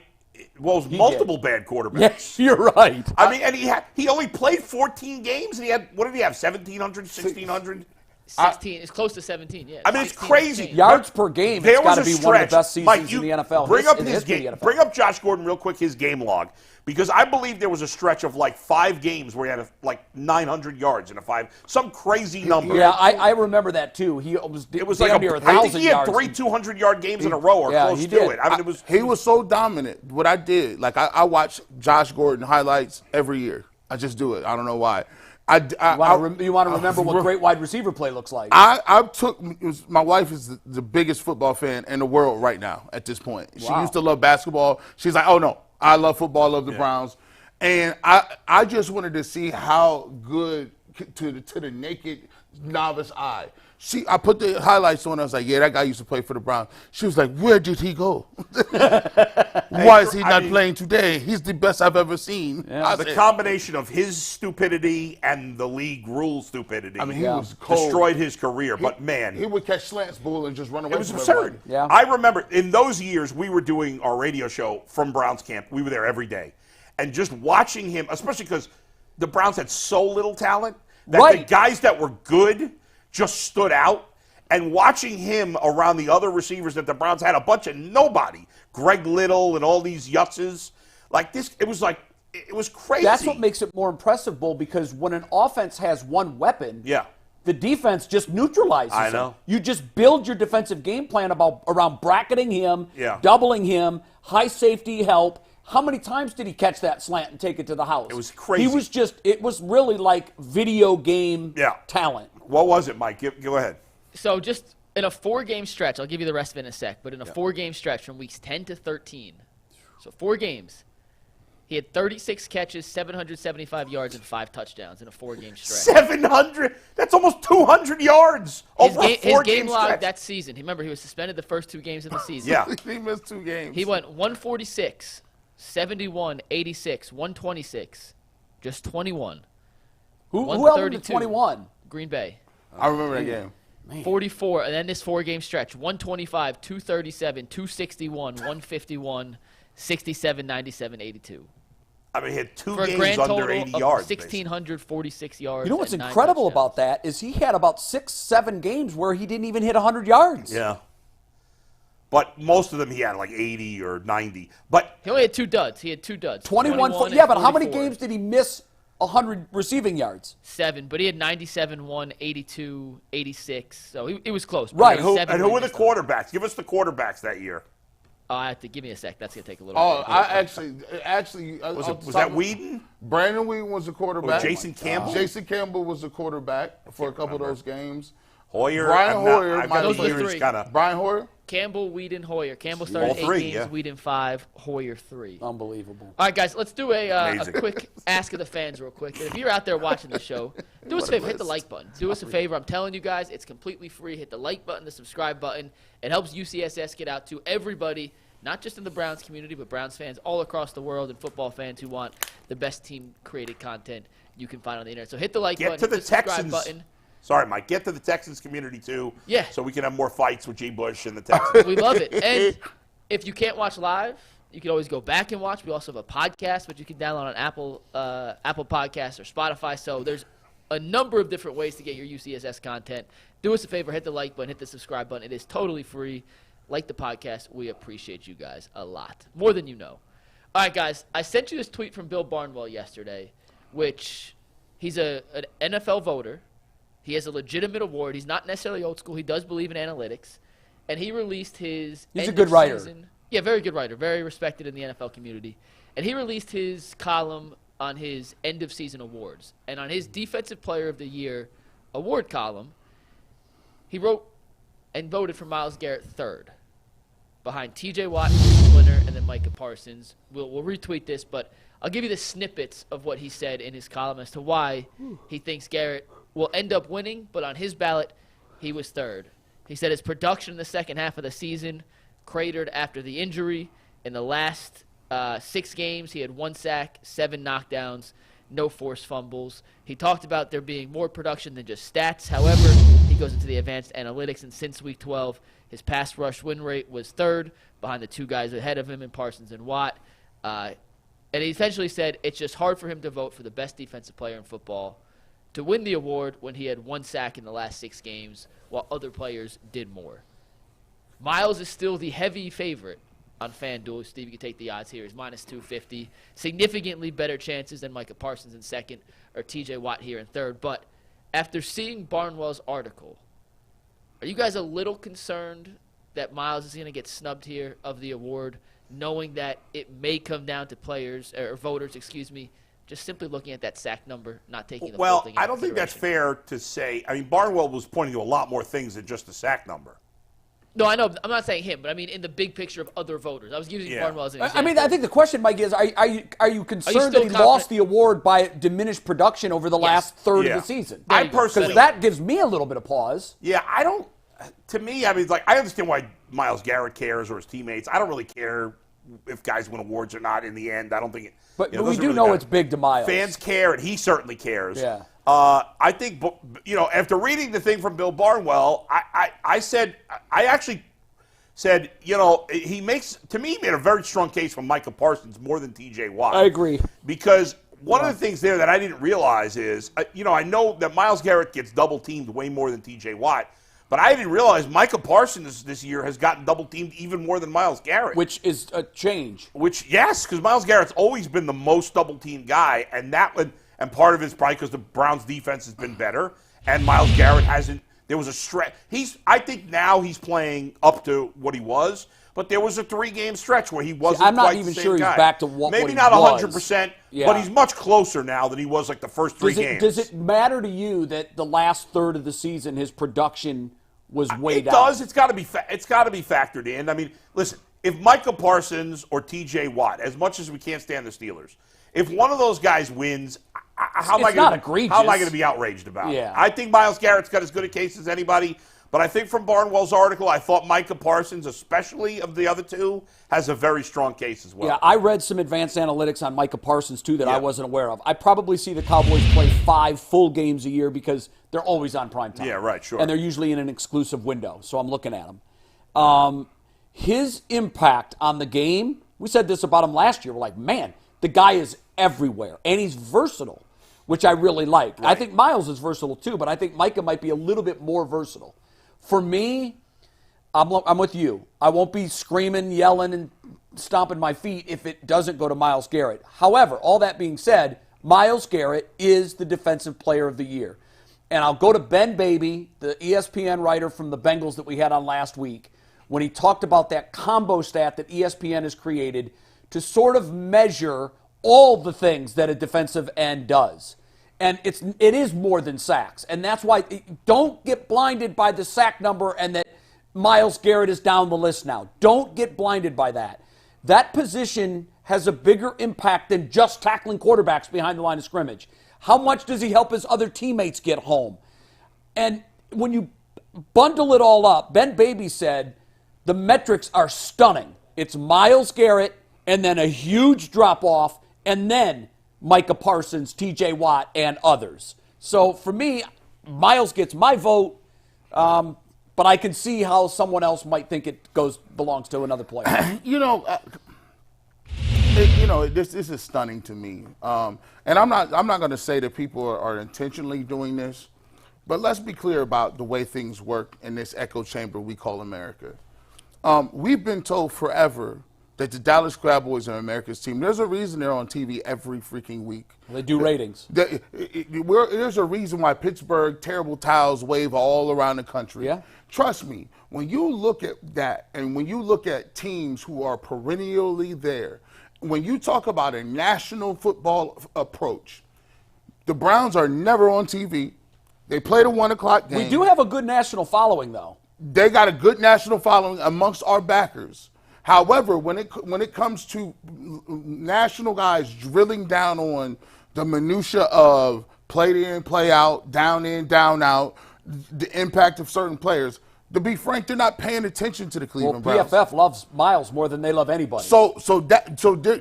There's my next transition. So when you're only gazing over it and looking at it, you have this natural thing in your stomach to be like, well, it's the 49ers. They've been great. It's the Cowboys. They've been great. Hey, Steelers are always great on defense. The problem is when you look at the advanced metrics, it's not even close. Myles Garrett is winning in all the advanced metrics. I mean, this guy was... Well, not all of them, because he pointed out some that he got. Yeah. There's a couple of them. There's a couple of them that you could get other guys. But when you say the average time it takes for him to get to the quarterback, it is 1 point. Although 1 second, 1.2 seconds. Well, Micah Parsons had a quicker time. Yeah, which is stunning. And then here's the thing. You take a look at that, and then you take a look at the eye test. Then you take a look at, you go around and ask all of the offensive coordinators. Myles Garrett dictates what you do. He dictates. But doesn't Micah Parsons do that Not also? to the level of Myles Garrett. See, there's my problem. When Myles Garrett has all the sacks and he gets double teamed last year. How many did he have last year? 16? Yeah, I think. Well, but he didn't lead the league. Last year he gets double teamed the most. He has 16 sacks. Then we say, oh, well that doesn't really mean much. But now all of a sudden when Michael Parsons is getting double teamed more, now they want to point to it. How many sacks does Parsons have? Micah Parsons actually has fewer sacks. I know. Myles Garrett. Is 13. it 12? Oh, 13. T.J. Watt has the most. Watt ended with 19. Hendrickson and Allen had 17.5. Khalil Mack 17. And we go over Oh, I the lied. Micah Parsons had 14. He ended up the same as Oh, we I did. just think, Okay. gee, I feel like it's unfair to like there's a conspiracy theory against the Browns. It's not a conspiracy I don't think theory. that's fair. I don't think. Listen, I don't know Bill Barnwell personally. I've read his stuff. Maybe you know him personally. I Jay. do, and he's good. He's very good. He But I don't doesn't agree with strike everything me he as like says. a biased guy. No. Or he's got some agenda to root for a big market team. No, or but here's the point. It's just I thought it was interesting he voted him third. See, that can really ding Myles. so If he gets too many third-place votes. that's my Because part. I don't think that. That's my part. You cannot. No, I think it is on a point basis. First place, second place, third place. No it was disrespect. for- No yeah. disrespect to him. Yeah. And he writes, I done put my hand in the dirt before. I know what a good defensive end look like. It's asinine to say that Myles Garrett is third in any vote. He's the best defensive player on the best team all year with no quarterbacks. I don't understand how the defense can carry a team with 5 different quarterbacks to the But playoffs. you're getting mad proactively. Like we don't even know he's gonna. If he wins, you got mad for nothing. I'm just saying his opinion is he like that's like me arbitrarily saying, oh my goodness, you know what? I'm gonna put Lamar Jackson is probably the MVP, Yeah. right? That's like me telling Matt Stafford he the MVP. No, he ain't. He ain't Wait no a second. You're complaining about groupthink, and now you're saying everybody has to think like you. That Lamar Jackson should be the MVP. No, my prevailing thing is if somebody on their list Yeah. puts Lamar Jackson third, they're crazy. But listen, I think in the end he made a reasoned argument. It wasn't like you're saying he was just randomly. He made a reasoned argument for it. So you can make a reason. If you read what he wrote, I'm not saying I necessarily agree, but I don't think he's crazy for voting him third. And in most years, for most of these superlatives, Yeah. you can make a case 3 or 4 anybody. deep. It's very rare that in any season it's Yeah. a unanimous MVP. Exactly. There's or a debate here. unanimous. I mean, you can always make an argument And for that number 2 guy or that number 3 guy. Listen, It's subjective. And I don't know what he's watching. You want to talk about the eye test? Like we're watching Myles Garrett every week. We know how great he is, right? But we're not watching. I'm not going to speak for you guys. I'm not watching Michael Parsons every week. I'm not watching T.J. Watt every week. Yeah. I don't have as good a feel. I know they're great players. I don't have as good a feel You for know those what, Bull? guys That's a good as I do point. for And G, Myles this will Garrett. support your argument. A lot of these Heisman Trophy is probably they're the the biggest worst. one. Yeah. Here's why. Yeah. They're asking all these beat writers that are watching one game every Right. Saturday, the Yeah. game that they're covering. Right. So I think what a lot of these writers have, and I'm not demeaning them for it. What they're reduced to doing is looking up stats, Numbers. And when you watch Myles Garrett, I don't think the stats tell the full story on Myles. I just don't. But let's be fair. We're a little biased. We are. Yeah. But what I'm saying is the narrative of looking at numbers and comparing them as if they're apples to apples, you can't do that because some defenses ask players to do different different things. Listen, listen. We don't know. Like maybe Bill Barnwell's watched every game of all 3 of these guys. I don't know. I have no doubt idea. it. In the end, with most votes, it's going to be based on statistics. Right. And he sounds like he's taking a look at more than just one stat. yes. In the end, I disagree with him. But I will admit I'm a little biased. Maybe that's affecting my decision. I just don't. I am too. I've always had a problem of people that sit in a booth, getting to dictate somebody's career. I just don't like it. It's like you give this guy the power to write who he likes, and then you give him a criteria. He could just pick. But it's not as based if on it's what he one wants. person. It's a collective. It's a collective. And you would hope that more often than not they get it right, and I think they do. Your you're basically accusing a lot of these guys of not taking this seriously, and I think most of them do. No. I think most of them do. The baseball guys do not take it seriously. What do you mean? They go into those votes knowing who they're going to vote for and not vote for. Barry Bonds, not voting for him. Are you talking about Hall of Fame? Yes. Well, T.O., the fact that somebody that's said, about steroids. That's a debate. Okay. I would vote for steroid guys. That's a different subject, though. When you tell me Terrell Owens is not a first ballot Hall of Famer based on the way you don't like he do interviews, that is BS. Has he gotten in yet? He got in, but he wisely said, I'm not going. When did he get in? A couple years ago. Does it really matter? Yes, it Well, does. you know what it Yes, does, it does. Will, because It when does. you're a Hall of Famer, It does. You're a corporation. I mean, here's what I mean by that. Yeah. You can set your annual income. Once you're a Hall of Famer, right. You can say, I'm going to do a card signing and an appearance every month, and you can set your own income. Yeah. Because there's a huge market for that. And to be able to say that you're a first ballot Hall of Famer takes it to another level. It puts you in another corporation's. I guess my bottom line is I don't like.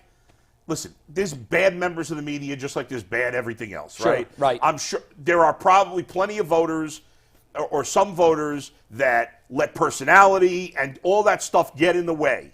All right, there's That's guys for sure. and you shouldn't do that. I agree, but players would do the same thing. Hell, look how they made Jim Rice wait it out. Right. The media hated Jim Rice, and Jim Rice hated the media. Don't you think players would do a lot of the same but stuff? here's the thing. I like this pettiness, guy. yeah, probably, Bull. If we want to, you just said it's Yeah. about based on statistics. Yeah. So how is it statistically? Terrell Owens is the second greatest receiver of all time. I hear you. He should have Yeah. gotten in his first year. Well, Bull, it wasn't like they made him wait 10 years. It's though. confirmation bias, and Right. I think what happens is, you remember the stunts that T.O. pulled? Yeah. The football on the star, the Yeah. jumping in the Salvation Army. Yeah. I don't know if you guys remember this. We carried it live. We were hosting a midday show at ESPN. During a news conference, this man was working out in his driveway, doing crunches Right. and making reporters get Love down it. on their knees. Love it. And listen, the reporter, they're a petty bunch. They're human. They've got Yeah. feelings. And I remember at the time, every media member that was on our panel at the time when we were discussing that, we came out from it to say, okay, what are your thoughts? We had 3 or 4 media members on the panel at the time, Yeah. and they roasted him. And Yeah. that was the general consensus on T.O. What a jerk. Yeah. And they made him pay for it. And T.O., I love what he did. He said, you know what? I'm good. His college, Tennessee Chattanooga, put him in their Hall of Fame. Yeah. And I believe they made the induction ceremony either the same day or the same weekend of the Pro Football Hall of funny. Fame induction. And he said, peace out. I'm not Yeah. going to that one. You don't Well, deserve me. If you didn't want me, you don't deserve me. I don't think we want to you get two. down a rabbit hole on T.O. for too long. I think his but- point is there I are get it. grudges There are- in the media. But hopefully, because there are so many voters, Yeah. that the We'll see. bias gets washed out and We'll the see. best That's people right. rise to the and top. I think most of the voters want to get it right. When you do something, don't you want to get it right? I would. Yeah, I That's would. how And I don't, feel. And I'll be maybe honest. I'm being too. I don't know any pie in the voters, sky. I Bull, don't and know. you know voters. Yeah. I don't know any voters that personally don't look at that as a huge responsibility because to a certain extent, I don't agree with you that it's forging these careers, but to a certain extent, it is writing a Yes. sub-narrative of that player's And career. many of the writers And I they know take it that have seriously. votes in New York and here take it very seriously. I'm I not agree. saying all of them, Right. But all You the know ones what? I know do. I said this: the guy that didn't vote Derek Jeter and Mariano Rivera as a first ballot see Hall of that- Famer, see- I would retract his vote. See, Yeah. I want his vote. I don't want Right, him that's voting stupid. anymore. But in the right, those obviously those. Well, what didn't one of them become the first? I thought somebody became the first unanimous person. I think it was Jeter? Rivera. no, I got to look Yeah, that up. I I think think Yeah, it that was was Rivera. ridiculous. By the I way, think there the was way- a previous Yeah. unanimous selection. Okay. But Yeah, it's- there hadn't been one in a while, and I Yeah, can't some of remember these if it old was writers have Rivera this- or Jeter. I'm like, wait a minute. Like, Some of these old writers. you don't Mariano, deserve a by the way. vote. Nobody goes. Mariano was Unanimous. unanimous? Yeah. Okay, then Jeter. Somebody Yeah, left Jeter- Derek I Jeter think Jeter didn't get off one their vote. Hall of Fame Yeah, ballot, ridiculous. and I'm sorry, your vote's gone. By the way, speaking of Hall of Fame, congratulations to Tim Couch, who got into the college football. Yes, Hall well of shout out done. Tim Couch. Shout yeah, out Tim Couch. our co-host Well, here on good for Ultimate Cleveland him. Sports Show. We're going to move on. Guys, I'm going to say something. Save your reaction for overtime. This is teasing to overtime. Okay? You promise. Okay. All right. Mike Vrabel just got fired. Okay, we'll talk about that in overtime. That's not a joke. Mike out Vrabel in got Tennessee. fired? Are you Mike kidding Vrabel- me? I told you we're talking overtime. Overtime. Vrabel We'll go to overtime. Just got fired. I'm not kidding. They are It's dumb. official. Wait a minute, Mike. Some things I think are big enough that our non-paying customers deserve our reaction, and I think that's one of them. All right, give us 2 minutes. I mean, Mike. look, we can talk more about him yeah, in give 2 overtime, minutes, but 2 minutes. Give us that 2 is- minutes. Give That us is 2 a minutes. major sports headline. Yeah. And Well, with we didn't major give- Ohio ties. And here's why. This is crazy. Well, This it was is tied crazy. into overtime, which was going to be the national championship, which is what If I'm Ohio he's State, officially I'm out. calling him now and fire. I'm saying we'll fire Ryan Day this afternoon. Come be our head coach. I Look got at to your tell phones. you, Look at the text Jason just sent us. Wow, let me see this. I'm sure Ohio State is going to be on him. They That's what better be. Jason just said. in our yeah, text Jason group. said exactly what Bull just said. Yeah, I mean, it's He never. could probably get any of these NFL jobs. Or Well, many here's of the them. thing. I know Mike, and I hesitate to say this because it was a mutual friend that we share, told me that Mike is interested in the Patriots job and wants to go. I think wants to stay in the NFL. Yeah. And now, Makes sense. now it's funny how a couple years can change things. I talked to Mike just a few years ago. Right. And I said, how long before we see you back in scarlet and gray? Yeah. And he flashed this huge smile on his face, which told me everything I needed to know. Right. Like it was a career goal. It was a destination point for him. Hey. But The way things have changed. the yeah. way I would not, I know they make a lot of money. Hey. I would not want to coach college football right now for anything. Who's the highest paid coach right now? Saban? Well, I'm NFL pretty sure or it's college? Saban. College. Yeah, I would guess Saban would be at or near the Dabo top. Sweeney get a lot of money. How Dabo much do got those a guys big make bag. a year? 10, 11, 12 If million. you're Ohio Right here. State. Saban's making 11.4 million. All right. Okay. If you're Ohio State, do you go to Vrabel and say we're going to pay you $20 million a year? Yes. Yeah. Not 20. I wouldn't go that high. give him 14. Because you got to have, But maybe you have to overwhelm him to get him to come back to college. maybe, but I mean, in the grand scheme of things, if you offer him 15 or 20, Ohio State prints millions and Guys, millions. no, they do. You know, Jay, this is monumental. Yeah. Back when I was in school, you can mark the time stamp when you had Jim Tressel go in there and talk to him about when he made his speech at St. John's Arena. I think it might have been Value City. It might have been Value City. Anyway, he comes it was in. St. John's. St. John's. He Yeah. comes in and says, "You're going to be proud of our guys in the classroom, proud Yep. of our guys You know who in the the first guy he community, called after and that especially proud." And when we 300 days from now. and if yours any time like right today, you just saw Michigan dominate. Michigan dominated Alabama and came back and smoked Washington. Right now, Michigan looks like the cream of the crop in the United States. And it just so reminds me of about a couple decades ago when 1997 Michigan was rolling. They go into the Rose Bowl, win that national championship, Right. and Ohio State is scrambling. Y'all better do something, bro. You know what, though? I would Give briefly me disagree Vrabel. with your narrative on Michigan. This week, they're going to be holding a news well, Michigan won't be holding it. we assume. We assume. But you know. From people that I trust and talk to on a regular basis, both in Michigan and in the NFL, it's going to be a mind-blowing Yeah. bombshell if he stays at Michigan. Also, they're not where they were in '97. They are, depending on the recruiting service you look at, they are anywhere from 15 to 20 in the country in strength of recruiting class for next year. Now, Yeah. I know I don't want to put all the stock in the world Yeah. into that, but here's what I'll say to that.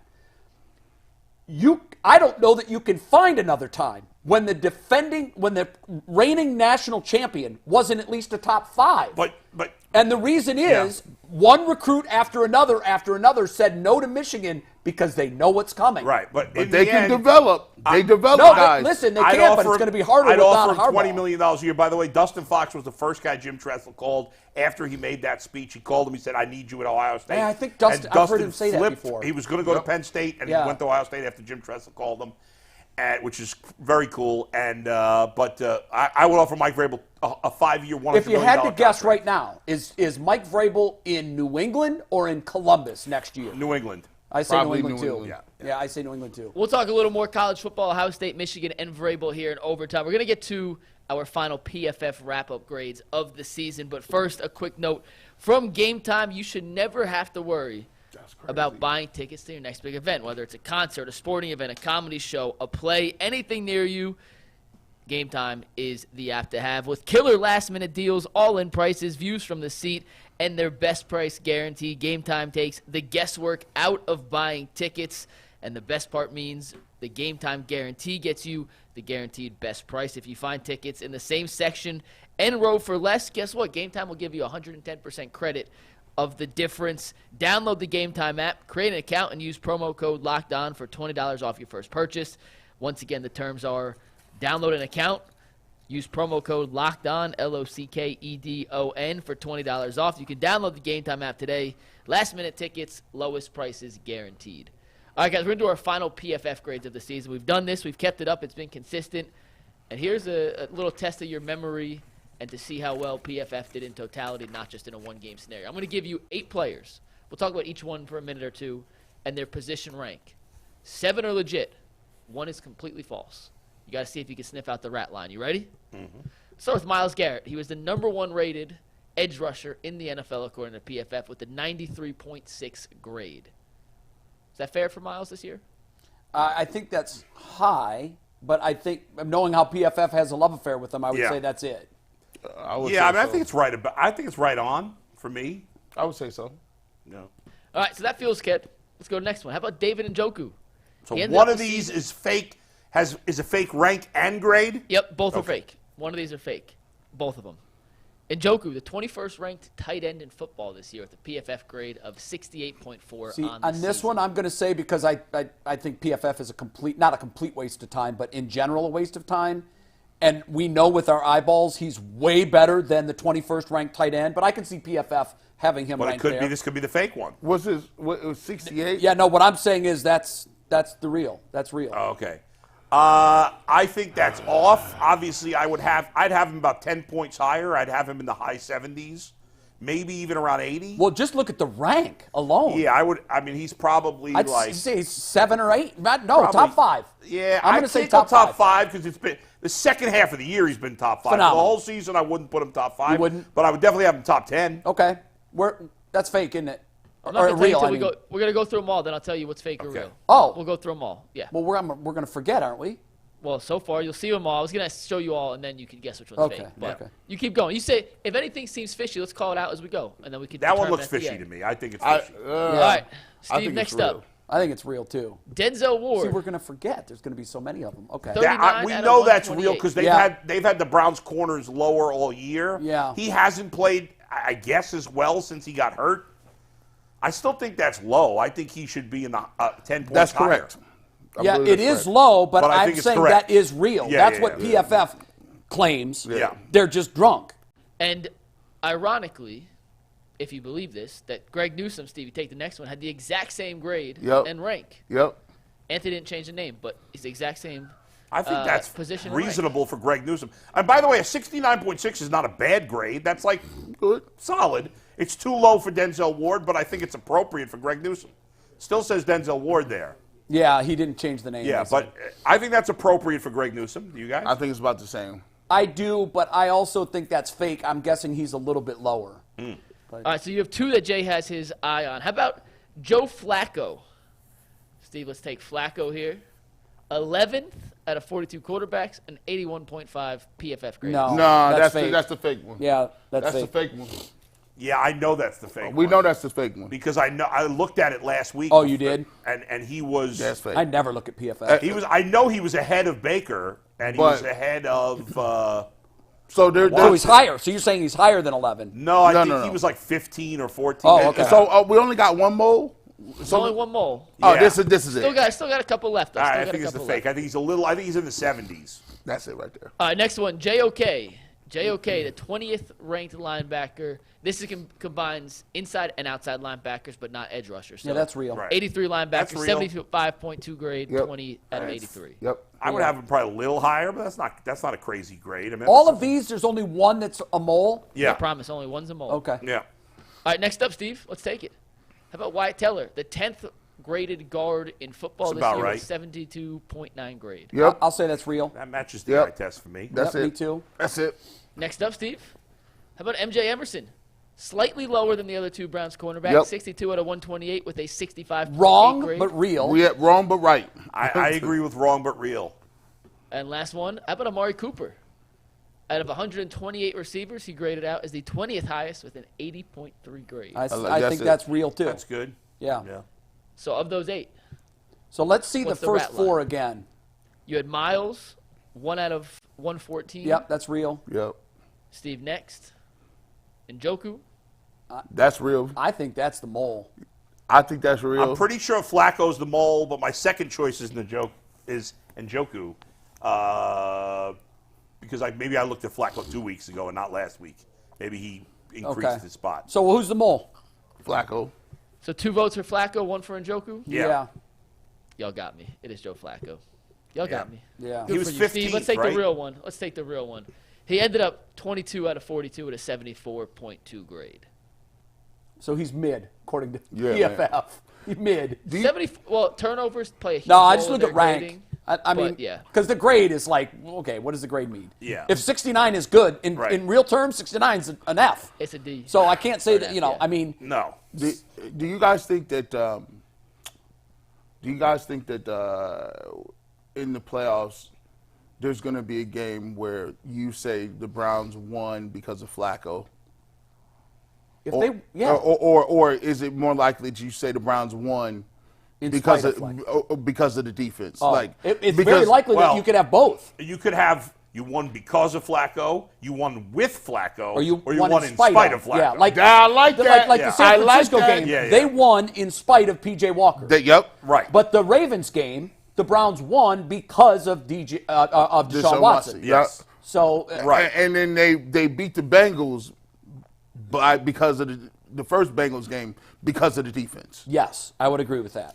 So there might be a game Right. where you see Joe Flacco have to air Yeah, it out and say, what the heck's going on? Mike, real quick, we kind of zapped through that PFF thing. We did fly over fine. the, and we can do this very quickly.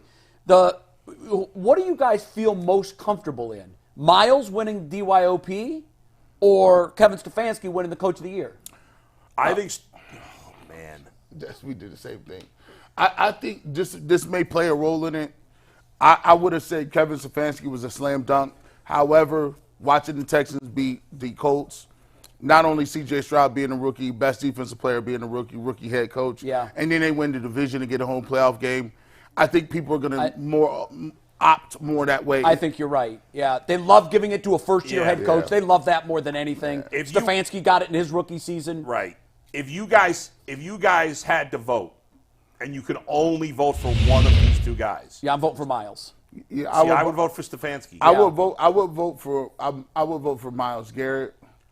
You also have to do this. Yeah. At the beginning of the season, if you went plus wins, the Browns are a +2 for me. I had them at 9. They won 11. For me, the Texans are like a +6. Yeah. I didn't see Yep. them doing anything this year. Well, but that's And we knew the Browns had a But wait great second. defense. That's not completely fair, because if I would have told you all the injuries they had to deal with, you wouldn't have picked them to win 9 games. No, that's part of the journey. Right. I'll give you that. And you're right. If you would have told me all the injuries, I would have had the Browns at 6 wins. Right. So they're +5. But I still think at the beginning of the season, I had the Texans as one of the worst teams in the league at a +3 or 4. They had the 3rd lowest projected win total of any team. Okay, in so the season. Right, but- compared to what we thought they were and what they ended up, look at when I watched Carolina, the little bit that I watched them on Sunday. Look at the Panthers organization. How in the world did they look at a 5'10 Bryce Young That's and another project him being better than CJ Stroud when Stroud had the game of his life against Georgia we last could year? say that. Did you not see the story on that? On what? Why they ended up picking Was it the owner? Was it Tepper that? Truth? Well, this is from an I article think I in did see Carolina. this. I think I did see Do this. we want to go over the 4 teams that drafted?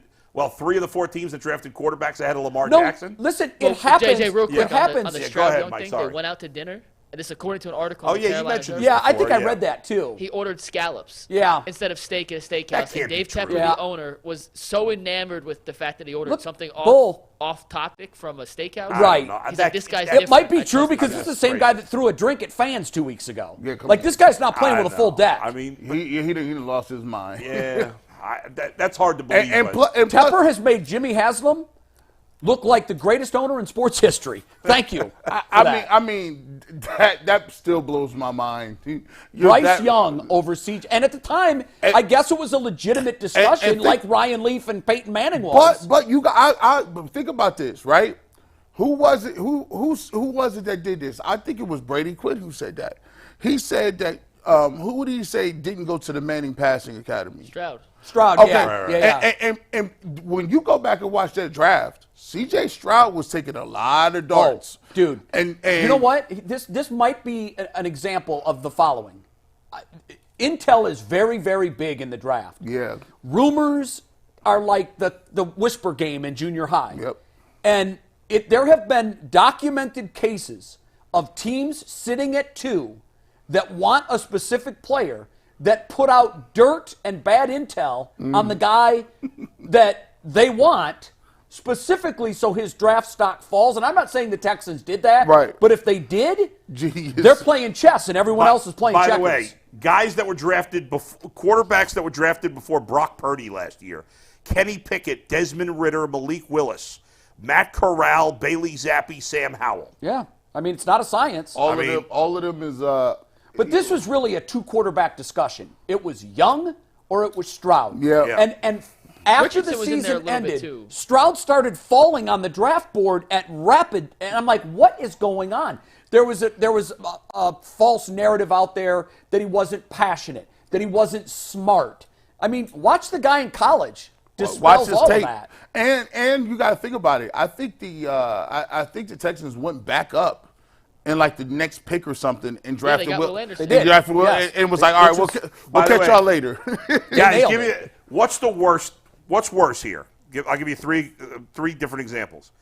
Taking Bryce Young over CJ Stroud. 2018, Baker Mayfield and Sam Darnold going before Josh Allen and Lamar Jackson. Yeah, Woo! I wanted Josh And- Allen so badly in that draft. And Josh Rosen also went off ahead of Lamar, not ahead of Josh wow. Allen, Okay, but yeah, ahead of that Lamar. one, that one. Or Well, we have more of a sample that size to one- say that one. or- but I think Bryce Young. What I see of Bryce Young, he's out of football in 2 years. wait, hold on. After 2 more years. Or Mitch Trubisky going before Mahomes and Watson. That's the worst one. Well, Mahomes went 11. 10. Mahomes went 10, Watson Yeah. went 12, Mitch Trubisky went 2, off of one year as a starter. And they in traded college. up. They traded up in a future first to go. Yeah, for they're- Well, Mitch so did Trubisky. the Panthers traded up too. No, I know, but I'm saying that one's too early to officially. that is too write early. off. But right now, man, when I watched Bryce Young, the thing I kept saying over and over in my head is, my God, they drafted this guy over CJ Stroud. In fairness to him, this has nothing to do with Stroud, but in fairness to Bryce Young, he's got nothing around him. No, that's true. But you I know mean, what? nothing. This Houston team was projected to win 3 or 4 games. Yeah, well, listen, CJ Stroud is 99% going to have a better career than Bryce Young. He can't Yes, say 100%. barring any miraculous But turnarounds. it doesn't mean that Bryce Young couldn't end up being a decent he quarterback might. somewhere down the line. Trevor Lawrence was a miss after 1 year. Right, but And then he's got better, but then he because regressed. he regressed this year. But the Chicago Bears got it out. Gee, let me ask you all this, and this will be the last thing before we do Super Chat. Spend 5 minutes on it. But the Browns, as we know, have a fan base that transcends just Cleveland and just Ohio. It's a national and international fan base, and on multiple occasions this year, Jay, we've gotten reports from opposing stadiums that it was a Brown takeover. Browns fans traveled in troves, packed the stands. Indianapolis stands out as one in particular. And even Houston in the LA. Week 16 Hell. matchup. LA. Last year when Deshaun made his debut for the team, it was half Browns, half Texans. A playoff game is a different scenario, and it's much more difficult to get tickets. But do you expect the Browns to have another massive crowd presence, at least, in Energy Stadium on Saturday? I think they'll have a presence. Yeah. I don't know about massive. It's just a not playoff massive, game. 'cause it's Bandwagon fans are like cockroaches when the light comes off.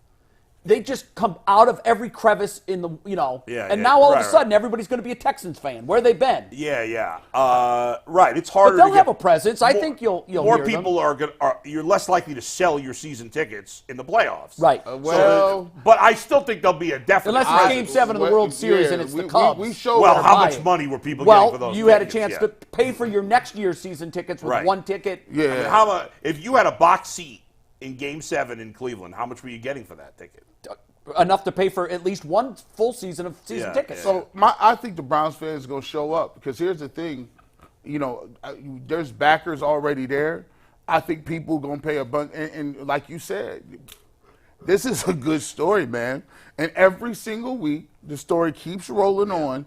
Watch people come up because look, when we get to a point where, the Browns have won a playoff game, we haven't seen that in years. The COVID year, to me, just don't even count.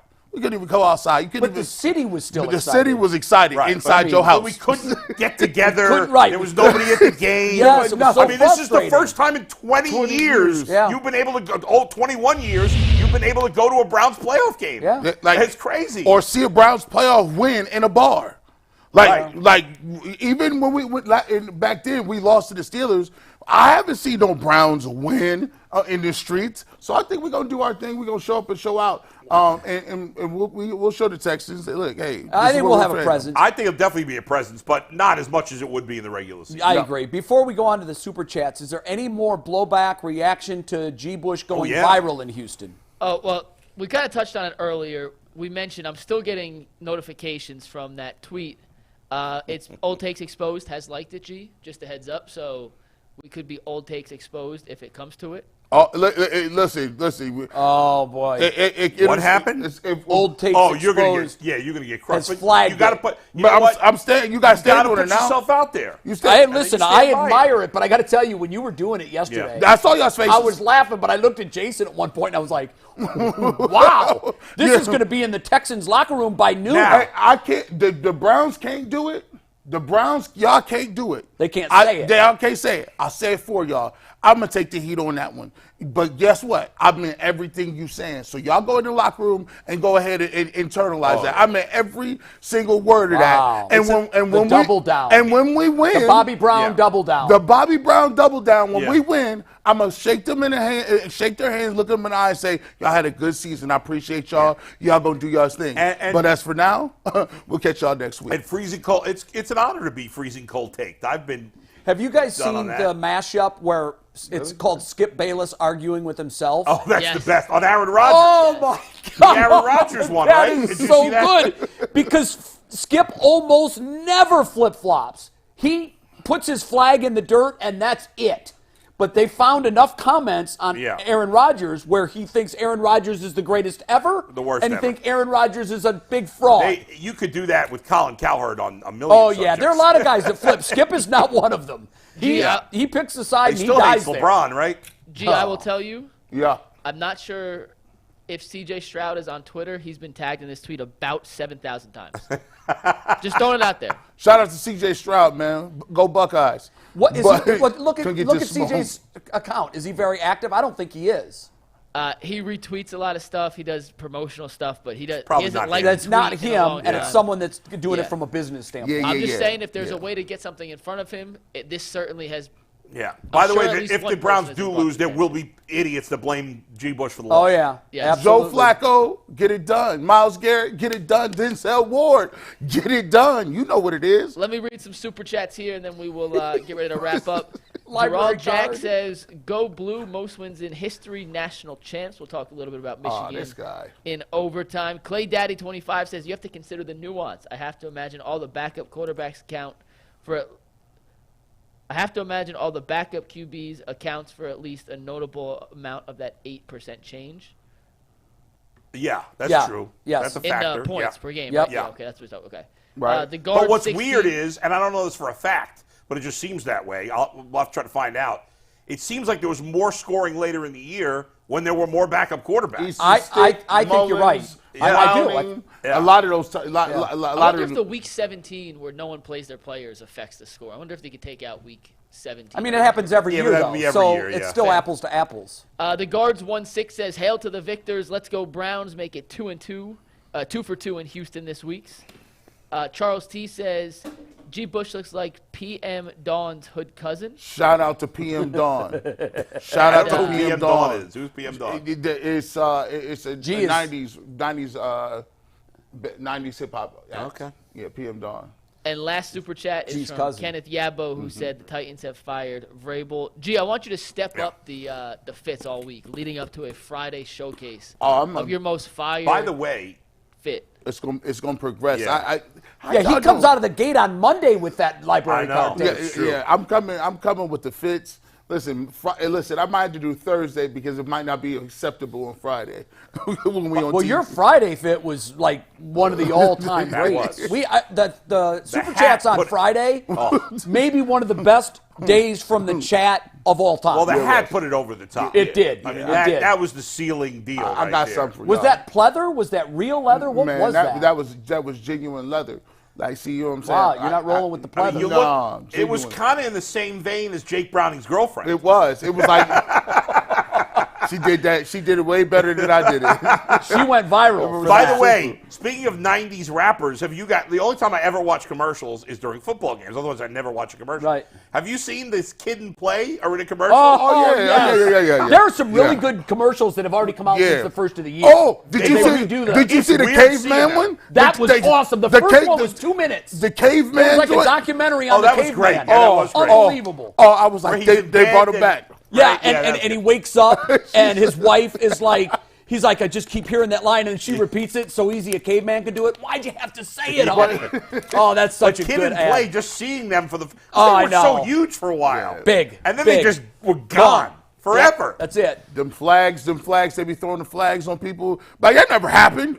Yeah, let's go to I love the the one where replay. the daughter said, Mom, you said you don't want to Oh, go over to yeah. their house and watch the game because She, they talk she too much. wet snitched on her mom. Hey, listen, I didn't Pause. I didn't see so many black kids get beat in the face with dish rags for that. Being honest in public, Girl, you better shut your mouth around grown that folks. stays in our house. They grown folks talk. Matter of fact, you couldn't even be around nobody old. Get up and get in another room. You sit around, go around grown folks' business. We'll see you in overtime. Overtime, Michigan's win. Will it stick?